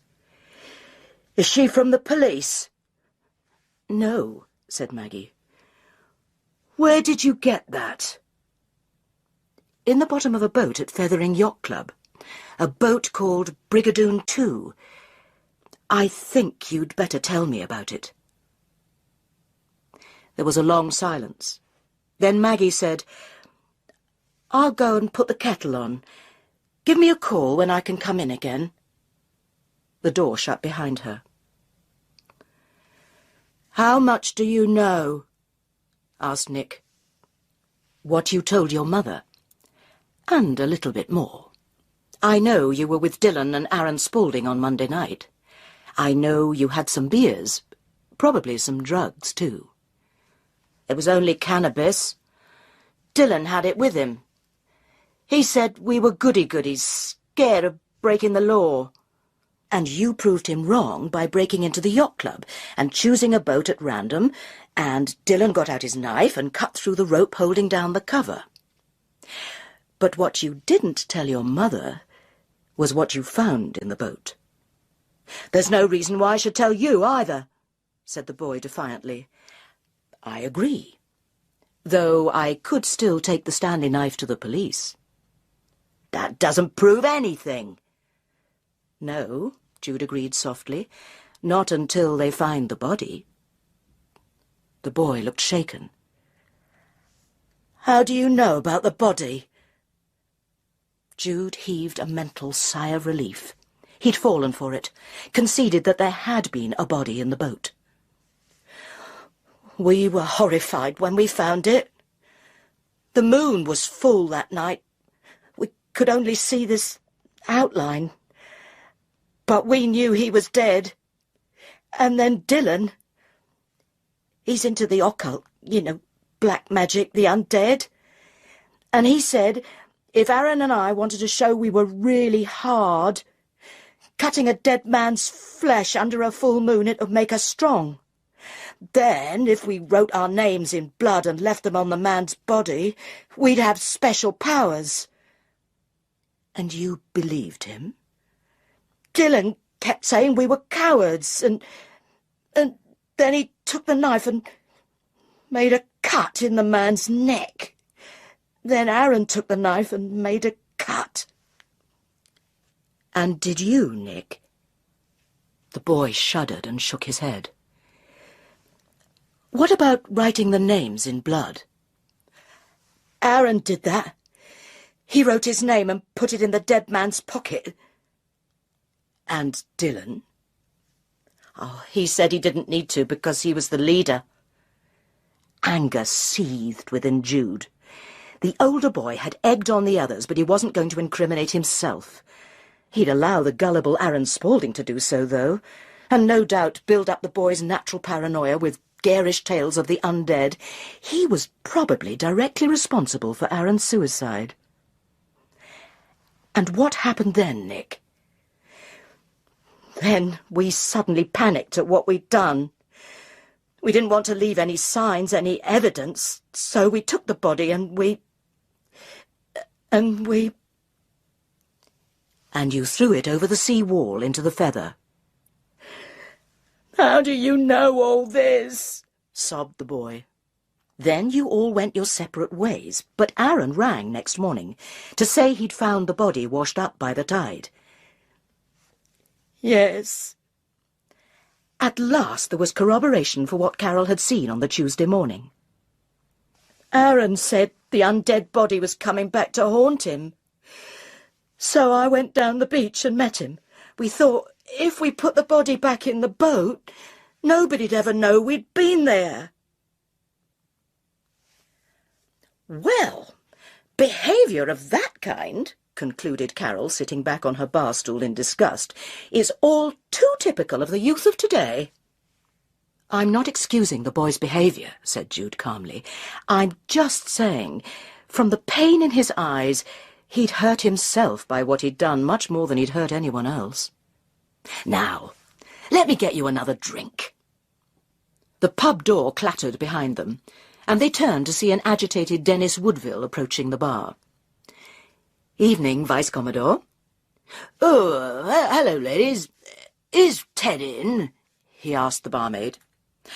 Oh, he's out the back talking to some people. The police, actually. Can I get you a drink, sir? Large brandy, please. No more break-ins at the club? Asked Carol. What? He seemed distracted. No, I don't think so. Though it does seem we've been the victim of criminal activity. He might have elaborated on this portentously delivered hint had not Ted Crisp at that moment appeared through the door behind the bar. Evening, Ted, said the Vice-Commodore. I gather you've had the police with you. I wonder if they came to see you for the same reason they came to see me. The landlord cocked an interrogative eye. Missing person, was it? Yes. Look, if you both know, you might as well tell us, said Jude impatiently. Come on, what's it all about? Ted Crisp saw no point in secrecy. Police came in asking if I'd seen Rory Turnbull recently. Same with you, Dennis? Yes. Well, sometime after 12, said Ted. It seems our Rory buggered off in the BMW. His wife got home round 2 and immediately raised the alarm. What? Said Carol. Surely there's no harm in a grown man going off for a drive in his own car when he feels like it. Not usually, there isn't, said Ted. But there is when he leaves a suicide note. A silence followed his words. Then Dennis Woodville spoke with the quiet confidence of someone who had secret information to impart. I had a meeting with our accountant yesterday. Someone has been siphoning funds out of the club's bank account. Total of £1,000. The only registered signatories for Yacht Club cheques are the Commodore, the Vice-Commodore, and the Treasurer, who is, of course, Rory Turnbull. He knew I was having the meeting. I imagine he just didn't want to face the music. But why would he have done it? Demanded Carol. Put his hand in the Yacht Club till for £1,000. I mean, someone in his position, dentist salary, big house. Oh, you'd be amazed. Ted Crisp shook his craggy head. He looked at their glasses. Come on, let's have another drink. This round's on me. Of course, people develop expensive habits too, he ruminated as he poured the drinks. Rory Turnbull was getting through the Scotch in here like there was no tomorrow. But on his income, presumably, he could afford an alcohol habit. An alcohol habit, yes, Carol. What do you mean? Are you saying Rory Turnbull was into drugs? The body was put in Rory Turnbull's boat, said Carol as they reached the gate of Woodside Cottage. That's the only thing we've got linking Aaron Spaulding's death and Turnbull's suicide. Maybe it's just an unfortunate coincidence. It's not much, admitted Jude. Well, said Carol, I think we need to know more about Rory Turnbull. What pushed him over the edge? And whether he did have anything to do with drugs, said Jude. You noticed that too, when Ted hinted at something and then clammed up. Yes. I'll follow up on that tomorrow. How? Let's say I have an idea of where to start. And I, announced Carol, will make it my business to find out more about Rory Turnbull. How will you do that? Let's say I have an idea of where to start, came the lofty reply. Carol Seddon could also play mysterious when she needed to. Spray Lodge was the nearest residential building to the river. Its most valued flats looked out over the yacht club and the sea wall, from the repair works on which Carol could hear the monotonous thud of the pile driver. When she buzzed through on the entry phone, Winnie Norton's carefully enunciated tones inquired, "Yes? Who is it?" "It's Carol Seddon. I've got the Canine Trust raffle tickets." "Oh, splendid! Do come up!" And the entry phone box buzzed admission. When she opened the door of the flat, Winnie Norton was revealed in a cherry-coloured woolen suit with gold braiding and buttons. Her hair was fixed like stiff meringue on the top of her head.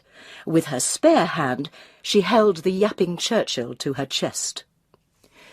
"Look who's come to see you," she cooed. "It's your friend Carol. Now, dear, you do have time for a coffee, don't you?" As Winnie Norton brought in the coffee tray, Carol reflected that her hostess wasn't acting like someone whose son-in-law had just committed suicide. Maybe she didn't yet know. "I heard a terrible rumour about Rory Turnbull in the supermarket this morning," she ventured. "I do hope it's not true." "It's true, all right, and absolutely typical of the man. Selfish to the end." "They've found the body?" "No, not yet. That man's never thought of anyone but himself. Not our class of person at all. I could see that from the day I first met him. What's more, everyone in Feathering will assume that there was something wrong with their marriage." "And wasn't there?" asked Carol. "The only thing Barbara did wrong was choosing an unsuitable man in the first place. She's behaved like a saint throughout, in spite of all the dreadful things Rory did." "What kind of things? Was he unfaithful to Barbara?" Good heavens, no. No, it was more mental cruelty, I suppose you'd call it. He collected pornography, you know. Did he? Poor Barbara found boxes of the stuff when she was looking through their loft. Rory was up to all kinds of other things as well. He came back in the small hours only a couple of months ago, and he'd had a tooth knocked out. And then there was the drinking. Had he always drunk? Asked Carol. Getting the information she was after was going to be remarkably easy. He'd always had it in him, said Winnie Norton, but it was only in the last few months it had got out of hand. And it wasn't just drink. The old lady leaned forward. I think he was spending all their money on drugs. Barbara had suspected, and I found some stuff in Rory's study. In his desk drawer there was a syringe and some metal foil and a little packet of white powder. I'm distressed to hear that, Winnie, Carol said blandly. Do give my condolences to Barbara, won't you? Condolences? She needs congratulations. 28 years of misery, and now, finally, she's shot of him. Yes, said Carol. Of course. Now, about these raffle tickets. Jude, meanwhile, had decided she'd have to call on her acting skills to further her own research. She rang through to J.T. Carpets, announced herself as Mrs. Grant Edwards, and, putting on a voice of excruciating gentility, said she would like to contact one of their carpet fitters, a young man named Dillon. You see, he was working in our house, and he appears to have left his wallet behind, so I just wanted to ring him and put his mind at rest. The girl gave Jude his home number. She was in luck. He was at home. Is that Dillon? Yeah? Who wants him? I was given your name. I want some gear. What kind of gear? Pot. Dillon laughed harshly. What makes you think I might be able to help you? Jude took the risk and backed her hunch. Rory Turnbull, she said. The silence lasted so long she feared she'd miscalculated. Then Dillon repeated, Rory Turnbull, eh? Our fine, upstanding dentist? Yes, he said he was a customer of yours. At one time? I don't carry the stuff he was after. He wanted hard drugs. Yeah, smack. I gave him the name of a contact in Brighton and didn't hear from him again. So I guess that's where he took his business. Who was that contact? Jude realised she'd been over-eager, even before Dillon responded. Hey, just a minute. I thought you said it was weed. Or was it pot you were after? Yes, she agreed contritely. Can you help me? That afternoon, over a cup of tea at Carol's, the two women pooled what they'd gleaned. They'd found reasons why Rory Turnbull might have wanted to take his own life, but they'd found nothing that linked him with the body Carol had found on Feathering Beach. Jude screwed up her eyes. Is there something obvious we're missing? There was a long silence. Then Carol said, Teresa Spaulding. There's something I should have asked her and didn't.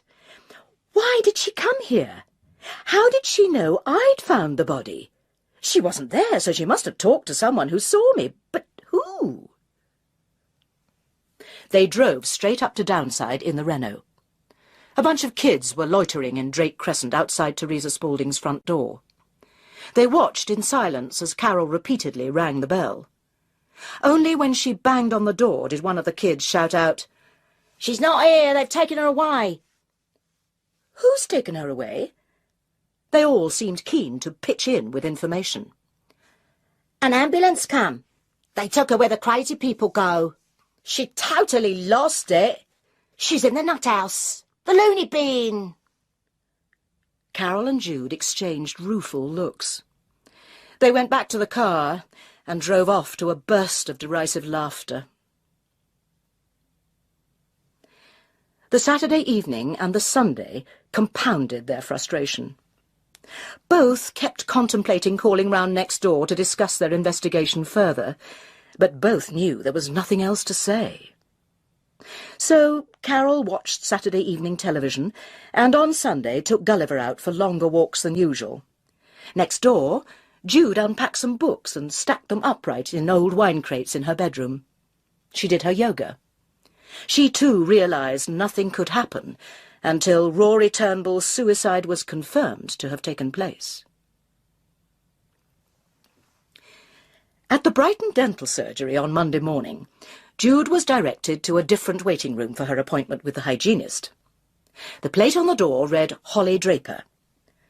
The door opened, and the previous patient was ushered out by a short, unnatural blonde with large honey-coloured eyes, wearing a white overall and latex gloves. She turned to Jude and smiled. "Well, hello. You must be—" "Everyone calls me Jude." "I'm Holly. Jude, as in Judith, is that right? If you'd like just to come through to my little room, lovely. Make yourself comfortable in the chair, would you? I'll just glance at your notes. Oh, Mr. Frobisher says we've a bit of inflammation round our gums. Oh dear, aren't we a naughty girl? Right, well, I'd better have a look, hadn't I?" Turning to pick up her instruments, she left a fractional pause into which Jude managed to insert, "Dreadful news about Rory Turnbull, wasn't it?" "Oh, yes, everyone here is gobsmacked. Now, if you just open for me and pop this in. Do you floss at all? I'm just going to go round and pick up a bit of the muck between your teeth. No, I mean, Rory wasn't a particularly happy man, but I'd never have thought he was the kind to do away with himself. Mind you, after what came out last week, it was perhaps a little less surprising. When the regional dental officer came to inspect, it was clear something was seriously wrong, and could you shift your chin down a bit, please? I mean, getting on for £10,000 of dental work he claimed for but never carried out. Right, now we'll just give them a nice clean-up, shall we?" She turned to an articulated drill-like machine and fitted a small circular brush into its socket. This she dipped into a tub of paste. These actions did not for a moment interrupt her monologue. "Not that Rory was a bad man. He did some charity work, I believe, and he could be generous. There was this girl he quite often used to give a lift back to Feathering after work." "Who was that?" Jude squeezed in the question. "I don't know. Girl of about 20, I suppose. Short hair, sort of hennaed. I think she worked evenings in Feathering, which is why he sometimes gave her a lift." "Well, she'll have to find someone else to do it for her now, won't she?" "There, all nice and clean. Lovely. Look in the mirror. Doesn't that look better? But now I'm going to be a real bully and give you a big lecture about flossing. Are you feeling strong enough?" Carol's frustration mounted through the Monday morning. Still, there was one approach which might lead to further information. She looked up a number in the local directory and rang it. "Winnie, it's Carol Seddon. I just rang to say thank you so much for the coffee on Saturday morning." "Oh, it was a pleasure to see you." In the background, something yapped. "And I just wondered, is there any sign of an end to poor Barbara's ordeal?" "Barbara's ordeal gets worse by the minute. She's just discovered that so-called husband of hers had remortgaged the house without telling her. There's nothing in any of their savings accounts. And then to commit suicide so that she doesn't even get any of the insurance. Oh, how awful, Winnie. But when you talk about suicide, I mean, that is definite now, is it? They've found his body?" "Not yet, but it's only a matter of time. Thank goodness my poor baby's got my money to fall back on." "Well, look," said Carol, "I hope you get some good news soon." The only good news I can get is the confirmation that the man is dead, said Winnie Norton. Jude and Carol were walking along the beach on the Monday afternoon. The tide was low, and the soft sand sucking at their feet made progress slow. Gulliver scampered around them. The only thing I know, said Jude wryly, is that Rory Turnbull isn't dead. How do you know that? Said Carol. All the evidence points the other way. There's too much evidence. I detect a bit of overkill in the planning here. Planning? Who's planning? Rory Turnbull's, I imagine. Though what he was planning and why, I've no idea. She looked across towards the yacht club. Behind it, the men who had been repairing the sea wall were dismantling their site. The cranes had already gone. And is there any connection between Turnbull's disappearance and the body on the beach? Where did that body go, Carol? Where, come to that, is it now? Jude's eyes moved restlessly across the horizon and focused on a high 1930s house with a glass-fronted top floor. As she looked, a flash of sunlight caught on something behind the glass. That tall house, Carol. Who lives up there? Some old bloke. I don't know his name. He's completely housebound, I think. But from the top of that house he can see everything that happens on the beach. Well, yes, he probably can, but... Come on! And Jude had started running up the beach. Gulliver, recognising another game, pursued her, barking enthusiastically. Boldly, Jude pressed the entry phone button. There was no response. She was about to press again when an electronic voice from the little speaker said, "Hello." "Good afternoon. Are you the gentleman in the top flat?" "Yes." "Our names are Carol and Jude. Might we come up and talk to you?" "About what?" "About things you may have seen on the beach over the past week." There was a pause. Then the door buzzed its release, and they went in, leaving Gulliver tied to a garden seat outside. They emerged from the lift onto a small landing. Framed in the doorway opposite was a small man in a wheelchair. He was partially paralysed, his head propped back at a strange angle. His left hand was strapped against the arm of his chair, while his right hovered over a control panel of buttons and levers. He wore a crested blazer and a cravat high round his neck. On his head was an incongruous corduroy cap. "Good afternoon. Carol and Jude, was it?" They realised he was talking through some kind of voice box. The cravat must have been there to hide a tracheotomy scar. "Come in," he said, flicking a control and going into sharp reverse. "My name's Gordon Lithgow, by the way." A window took up the entire front wall. There was a platform with a ramp, and on the platform stood a telescope on a tripod. 2 powerful pairs of binoculars lay on a nearby table. "I believe you are here for a purpose," said Gordon Lithgow. "I saw you deciding to come up." "You saw us?" said Carol. "On the beach. Pity I can't lip read, but your body language told me you decided to come up here." "Do you spend most of the day watching the beach?" asked Jude. "No, I'm basically looking for shipping. Make a log of their comings and goings." "And what about the people on the beach?" Jude maintained her direct approach. "Do you make a log of their comings and goings too?" He spun the wheelchair round and faced them. He was smiling.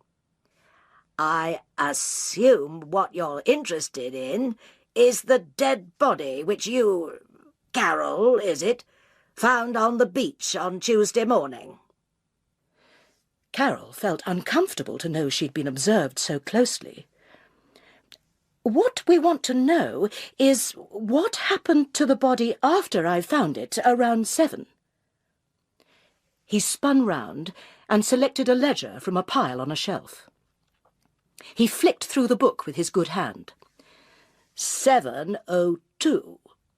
Then you went back home with your dog.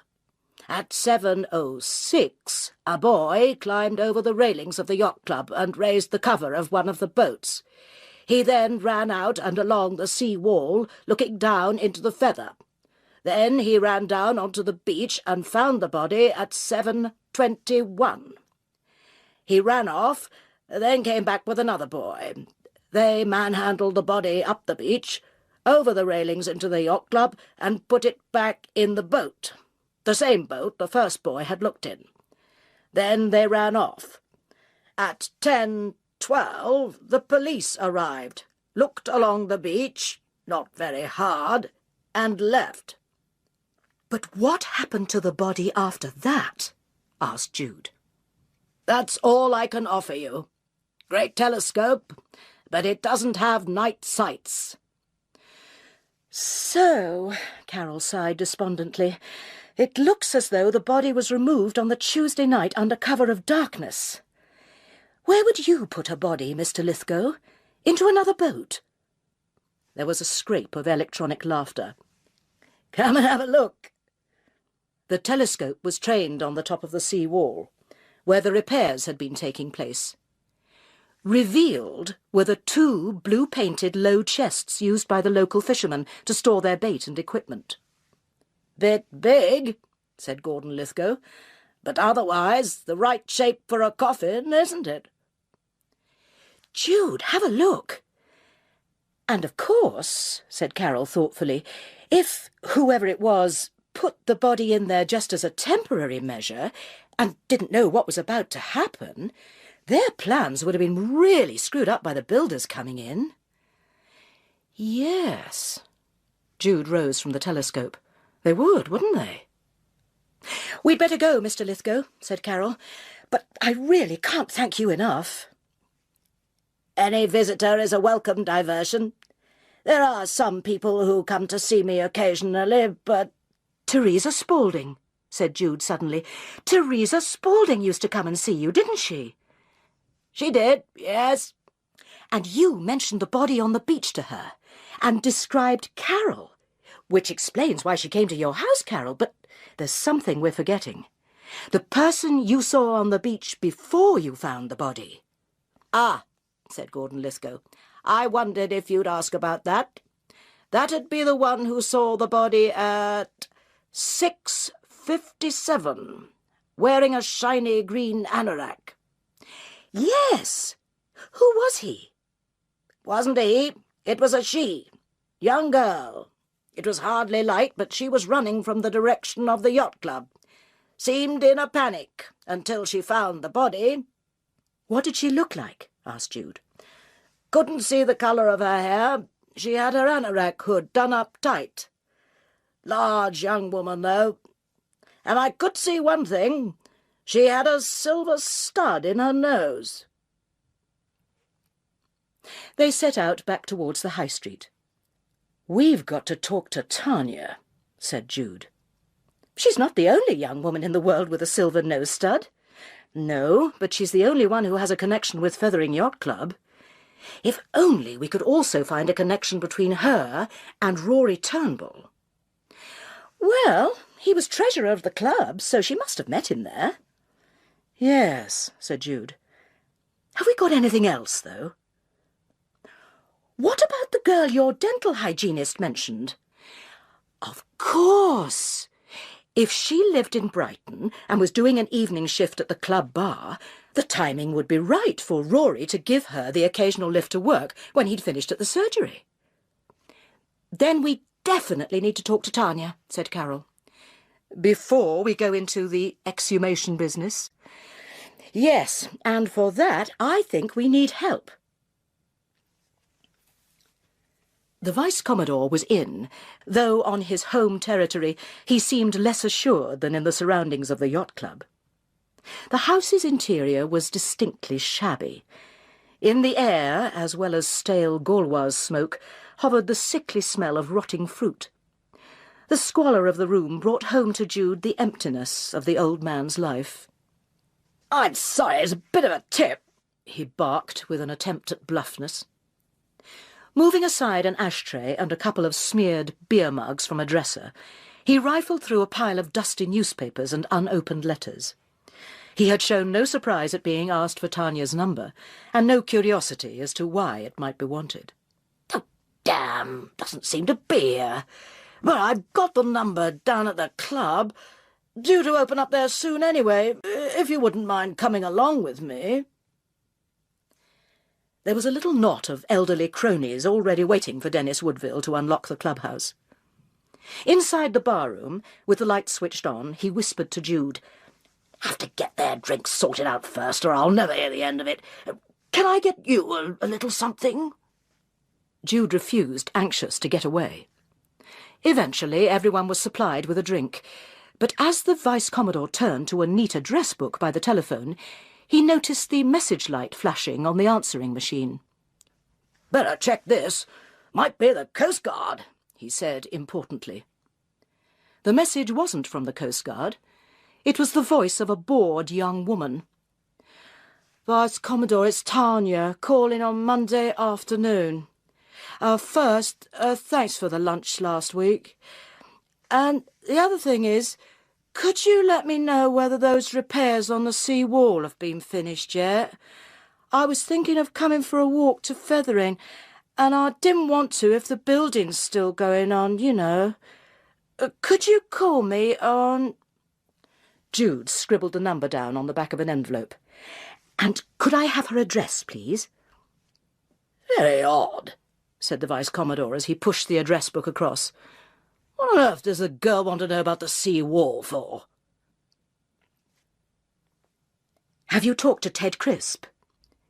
It was the first thing Jude asked when she arrived, and Carol was proud to be able to say, "Yes, he's game for a spot of body hunting, around 7. "Good." Jude pulled out her mobile phone and keyed in a number. "Hello, is that Tanya? My name's Jude. We met at the Crown and Anchor at Feathering on Friday. I wanted to talk about a body that got washed up on the beach last week." With a rueful expression, Jude turned to Carol. "Maybe the direct approach isn't always the best one. She hung up on me. I think we'd better go and see her." "In Brighton? How will you get there? I'd offer to drive you over, but if I'm meeting Ted at 7, Don't worry, I'll get a cab." And shortly after, Jude set off for Brighton. Carol felt tense, but the anticipation was not unpleasurable. At least something was happening in her life.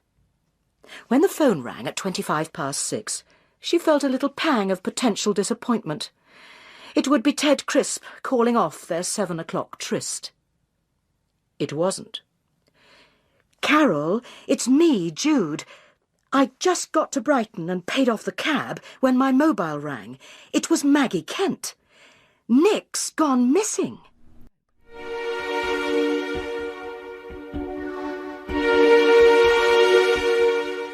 "You have called the police, have you?" Carol asked. Maggie Kent's voice on the telephone was tight with the effort of controlling her emotion. "Yes. At first, they weren't all that interested. Then I told them Nick had been with Aaron Spaulding the night before Aaron died, and they began to take me a bit more seriously. I rang your friend Jude because I thought Nick might have confided something to her last week." "And had he?" "Oh, a few bits and pieces. But he was in such a dreadful state all weekend. I'm scared he'll do what Aaron did." Carol had her own ideas of where she'd start looking for the boy, and, with a bit of luck, she'd have Ted Crisp there to help her. She took a large rubber-covered torch out of the cupboard under the stairs and put on her Burberry. Tanya lived in a tiny bedsit, which, because it boasted its own bathroom, the landlord had the nerve to call a studio flat. She closed the door behind her guest and demanded, "What's all this, then?" She looked massive, stolid, and resentful. "As I said on the phone," began Jude. "I'm talking about a body that was washed up last Tuesday morning. The body of a middle-aged man. We know you saw it." The girl sniffed. "All right, about this body. Yeah, I was going for a walk on the beach and I saw it. And I didn't tell no one, 'cause if you've ever been in care, you know that anything where the police is involved is just going to cause you a lot of grief and hassle."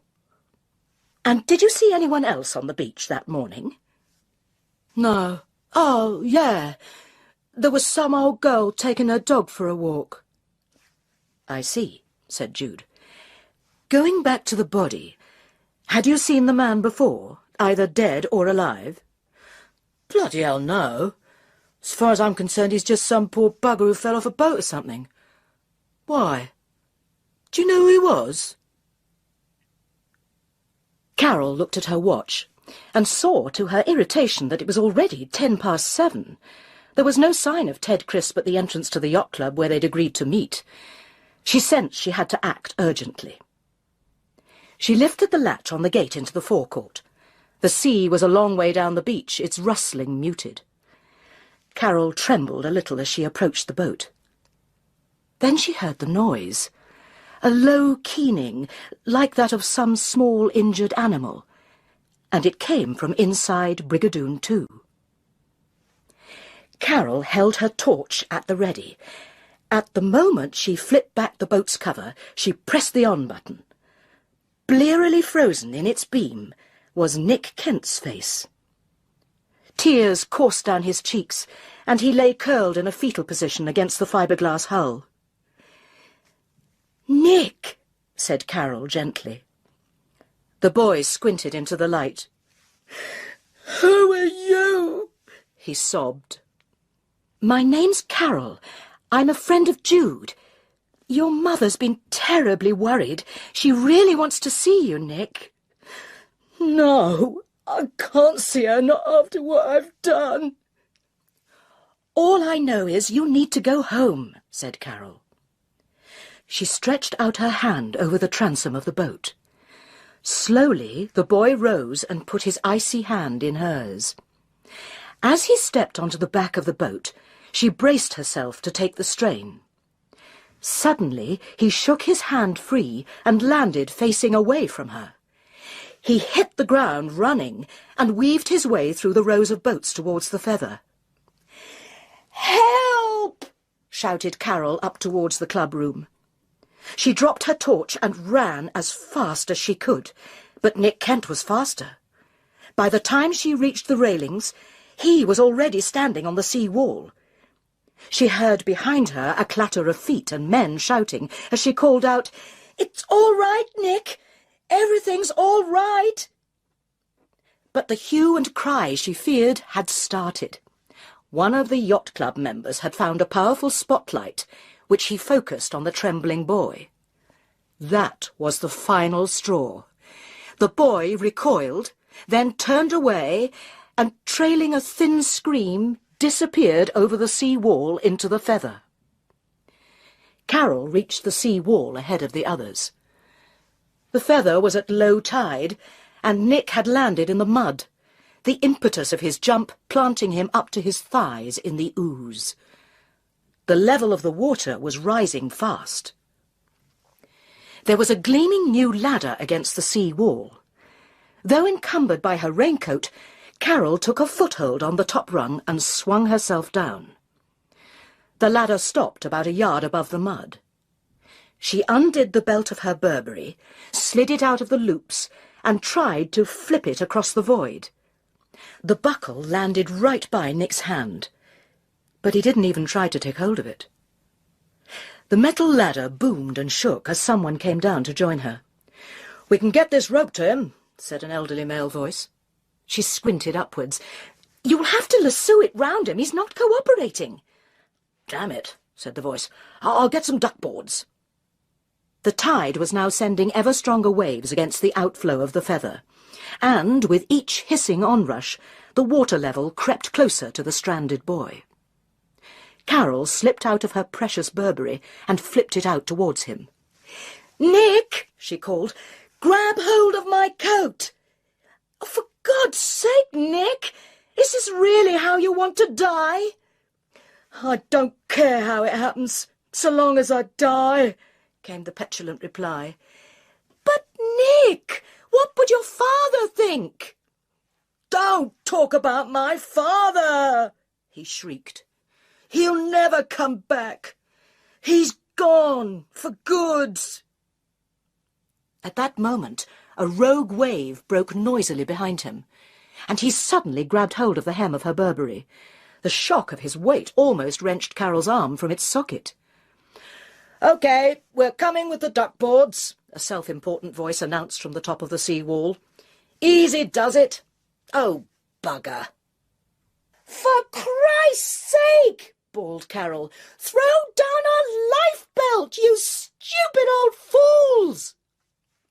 Then she was aware of the sound of a boat's motor putt-putting closer. Craning round, she saw a small wooden launch approaching, with 2 men in it.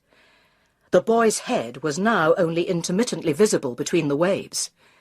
Then, near the boat, there was a splash and a man swimming. Just as the swimmer approached the spot where Nick had been, Carol felt a jolt, and the counter-tension in the Burberry had gone. Then the swimmer shouted, All right, he's breathing through the snorkel. Chuck the rope down. There was the sound of a winch, and the swimmer eased Nick's body out of its clammy prison. They manhandled the inert mass over the stern of the boat, and then the swimmer pulled himself aboard. There was a cheer from the top of the sea wall. Carol realised she had no strength left in her arms. Then she felt a ringing through the tubes of the ladder as a heavy body descended. When she felt his strong arms safely cradling her, she said tartly, You were supposed to meet me at 7, Ted Crisp. Oh, really? I thought you said 8. Then someone's torch beam lit up the little launch. The bedraggled figure of Nick Kent looked very unsteady, but at least he was upright. He gave Carol a wave and a sheepish little grin. To either side of him were Dennis Woodville and, soaked to the skin but triumphant, Bill Chilcott. My friend Carol and I have been working it out, you see, Jude explained. There's the body you found, Tanya. There's Aaron Spaulding, who committed suicide. And then there's the dentist, Rory Turnbull, who we're meant to think has committed suicide. You know Rory Turnbull, don't you? Sure, said Tanya. He was treasurer down at the yacht club. And he sometimes gave you a lift from Brighton to Feathering for your evening shifts. How do you know that? Jude shrugged. When did you last see him? The girl coloured.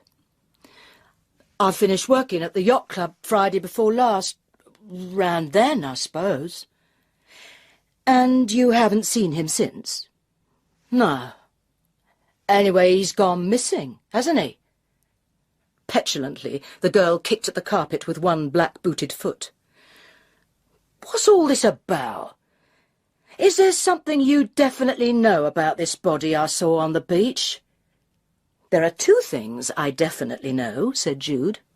One is that there is a connection between the body and Rory Turnbull. The other is that Rory Turnbull is still alive. Well, said a voice, you're right in at least one of those. The bathroom door had opened silently, and there was a third person in the room. It was Rory Turnbull. Maggie Kent ushered Carol into the bleak front room. Would you like a coffee or something? I'd offer you a real drink, but I'm afraid I don't have anything. Don't worry. You just go and sort Nick out. Yes, he's gone up to start the bath. I'll give him a good scrubbing. One thing, said Carol, it's not my business, but if I were you, I wouldn't ask him what happened. He'll tell you when he wants to. The mother nodded. I'd already decided that. But would you mind staying till I've put him to bed? I'd like to hear your account of what happened. That's fine. Carol looked at her watch. But may I use your telephone? It was the moment after Rory Turnbull had appeared from the bathroom, before Jude had had time to recover from her surprise and say anything, that her mobile rang. She snatched it from her pocket. "Hello?" "Jude, it's Carol. Nick Kent's all right." "Thank God! Listen, I found—" But the mobile was ripped from her hand and switched off. "I don't think you need tell anyone what you found," Rory Turnbull said coolly. Carol, who'd never had a mobile phone, assumed they were unreliable machines and prone to constant breakdowns, so she wasn't surprised to have been cut off. Jude had definitely heard her say that Nick was all right. That was the important news. Anything else could keep. 3/4 of an hour elapsed before Maggie Kent came back downstairs. "He's tucked up in bed and I've given him one of my sleeping pills. But he did want to have a word with you, just to say thank you." Carol found Nick propped up on pillows under a duvet with a Manchester United cover. He looked exhausted but calm. "I just wanted to say thank you very much," he slurred. "Should have thanked the men too. Didn't thank them properly." "Don't worry, there'll be plenty of time to do that." There was a shelf of treasures by the boy's bedhead, and on it Carol saw something which unleashed a landslide of explanations. Among Subbuteo footballers and swimming certificates stood a framed photograph. It showed a smiling, grey-haired man in his late 40s. Undoubtedly the missing Sam Kent. And also undoubtedly, in spite of the fact that in the photograph he had no tooth missing, the man whose body Carol Seddon had found on Feathering Beach. "Well," said Jude, "thank you for interrupting my phone call." Rory Turnbull put the turned-off mobile on a table. Then he moved to stand almost protectively behind Tanya's chair. "So, you two are an item?" "Yeah," said the girl. "And what's wrong with that?" "Nothing," said Jude. "There's nothing wrong with love." "Then why are you here?" asked Rory. "What's your name? Jude. How much have you pieced together?" "Well," said Jude, "if on the one hand you have a middle-aged man who, with maximum publicity, has declared he is about to commit suicide, and on the other, the body of a second middle-aged man of similar build, I might suspect some substitution of bodies was being contemplated. Body wearing Rory Turnbull's clothes found in Rory Turnbull's burnt-out car. Body must belong to Rory Turnbull. God knows he had enough reasons, like the ruinous heroin habit that meant he had to remortgage his house and put his hand in the till at the yacht club. Open and shut case." Rory Turnbull nodded slowly. "You have done well, haven't you?" "And what about the dead man?" said Jude. "The one who would so obligingly pretend to be Rory." "He was a waster," said Tanya. "Always hanging round on the beach, out of his head on heroin. Monday before last he took an overdose, and Rory just happened to be the one who found the body." "Tanya," said Rory firmly, "I think we could do with something to drink. Here, nip down to the off-licence and get a litre of grouse." He planted a little kiss on her forehead. "Take care." Jude watched Tanya leave the bedsit. "She's pregnant, isn't she?" "What about it?" "Nothing," said Jude, "except I assume that's the reason you set this whole thing up." "The final reason, yes. The other reasons have been building for years." There was a gleam in Rory Turnbull's eyes. "Me and Tanya is a love match." "I'm sure it is," said Jude. "But does that justify murder?" He gave her a pained look, but then made the confession lightly. "All right. Yes, I first saw him in the summer, hanging round down by the pier. He asked me for money, and I gave him some. I saw him a few times after that. But it was only when I knew Tanya was pregnant that the plan began to form in my mind. "So, how did you kill him?" said Jude. "Where did you kill him?" "Here. I'd sent Tanya out to the cinema. I'd given him money for heroin and he'd had a hit. I smothered him. With that pillow." "So why didn't you fake the suicide the same night?" "I intended to. I laid him on the back seat of my car with a coat over him and set off. On the outskirts of Feathering, a car came towards me, flashing its lights. It was Bill Chilcott, who told me the police were on Seaview Road stopping every car that came along. Random breath tests. That got me scared. There was no other way to the Shorlands estate."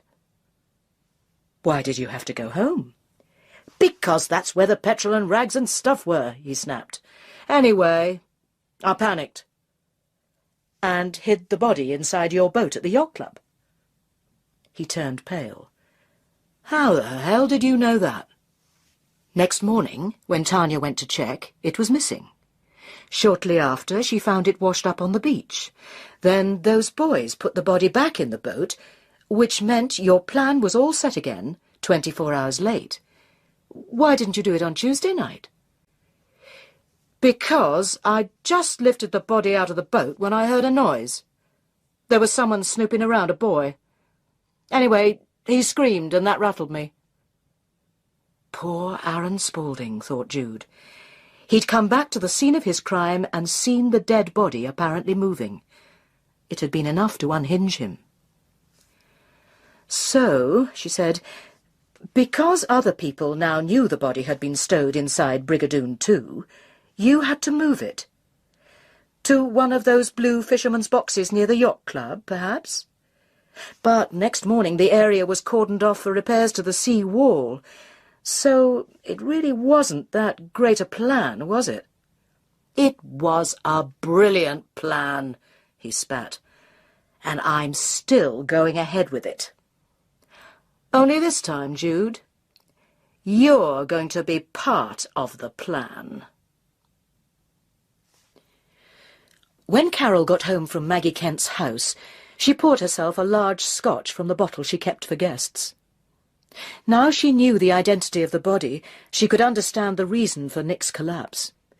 To have been involved in a black magic ritual with a corpse was bad enough, but to discover in the cold light of day that the body was that of your idolized father would have unhinged the most stable of adults. She remembered that she'd intended to spend the evening with Ted Crisp, looking for the body at the sea wall. But now that the dead man possessed an identity and a family context, the idea of further probing became distasteful. Carol decided she'd done enough for the evening, and now she was going to have a very long soak in a very hot bath. But just then her telephone rang.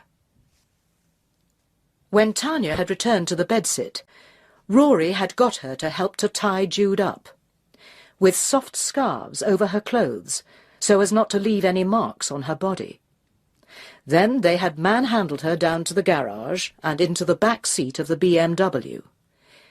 She'd lain there nearly an hour now, while upstairs the two conspirators presumably went through the final details of their elopement. When Rory Turnbull finally returned, he was alone. Briskly he opened the garage doors, drove the BMW out, and closed them again, before setting off at a steady pace west out of Brighton. "It won't work, you know," said Jude. "The body's been dead a week. The post-mortem will show that, regardless of how much the body's disfigured by fire." "Change of plan," he said. "By the time the body's found, nobody'll be able to give a precise date of death. All they'll have to identify him by will be the fact that he's in my car wearing my clothes. And, of course, they'll be able to check his dental work." "My God," said Jude, "the missing tooth." "I don't know how he lost it, but as soon as I noticed it, I knew what I had to do."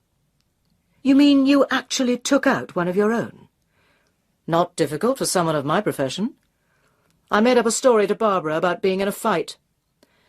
Then I had a rather distinctive chromium-cobalt denture made for me by our usual lab. And the plate also fits the dead man's mouth. He was very full of himself now. "You said," Jude began with trepidation, "you weren't going to use fire." "No," said Rory Turnbull. "I want the car to be discovered in a few weeks' time, after the fish have taken some of the flesh off the bodies." "Bodies?" she echoed softly. "I'm afraid, my dear Jude, you know too much to let you survive. Fortunately, there's been a rumour around that I might have another woman. Ted Crisp in the pub even suggested you and I might be an item. That's how it'll seem. The doomed love affair, the suicide pact, the only way they could be together. Which was, of course, why Rory Turnbull drove himself and his lover to their deaths off the sea wall at Feathering."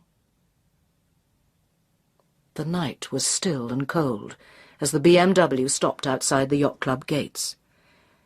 Rory Turnbull opened the lock with his member's key and edged the car forward till it was alongside one of the fishermen's chests. He leapt out, leaving the door ajar. Jude watched him as he opened and removed the padlock, reached into the chest, and heaved out the body of the late Sam Kent. For a moment he held the putrid flesh against his own body, almost as if it were a lover. Then he laid the body flat on the cement, and with both hands thrust the dead jaws apart. He reached inside his own mouth and removed his dental plate. Then he fixed it inside the dead man's mouth. "What are you doing, Rory?" From the ladder to which he had been clinging, Ted Crisp rose over the side of the sea wall like an avenging fury. At the same time, Carol appeared from the shadows of the yacht club.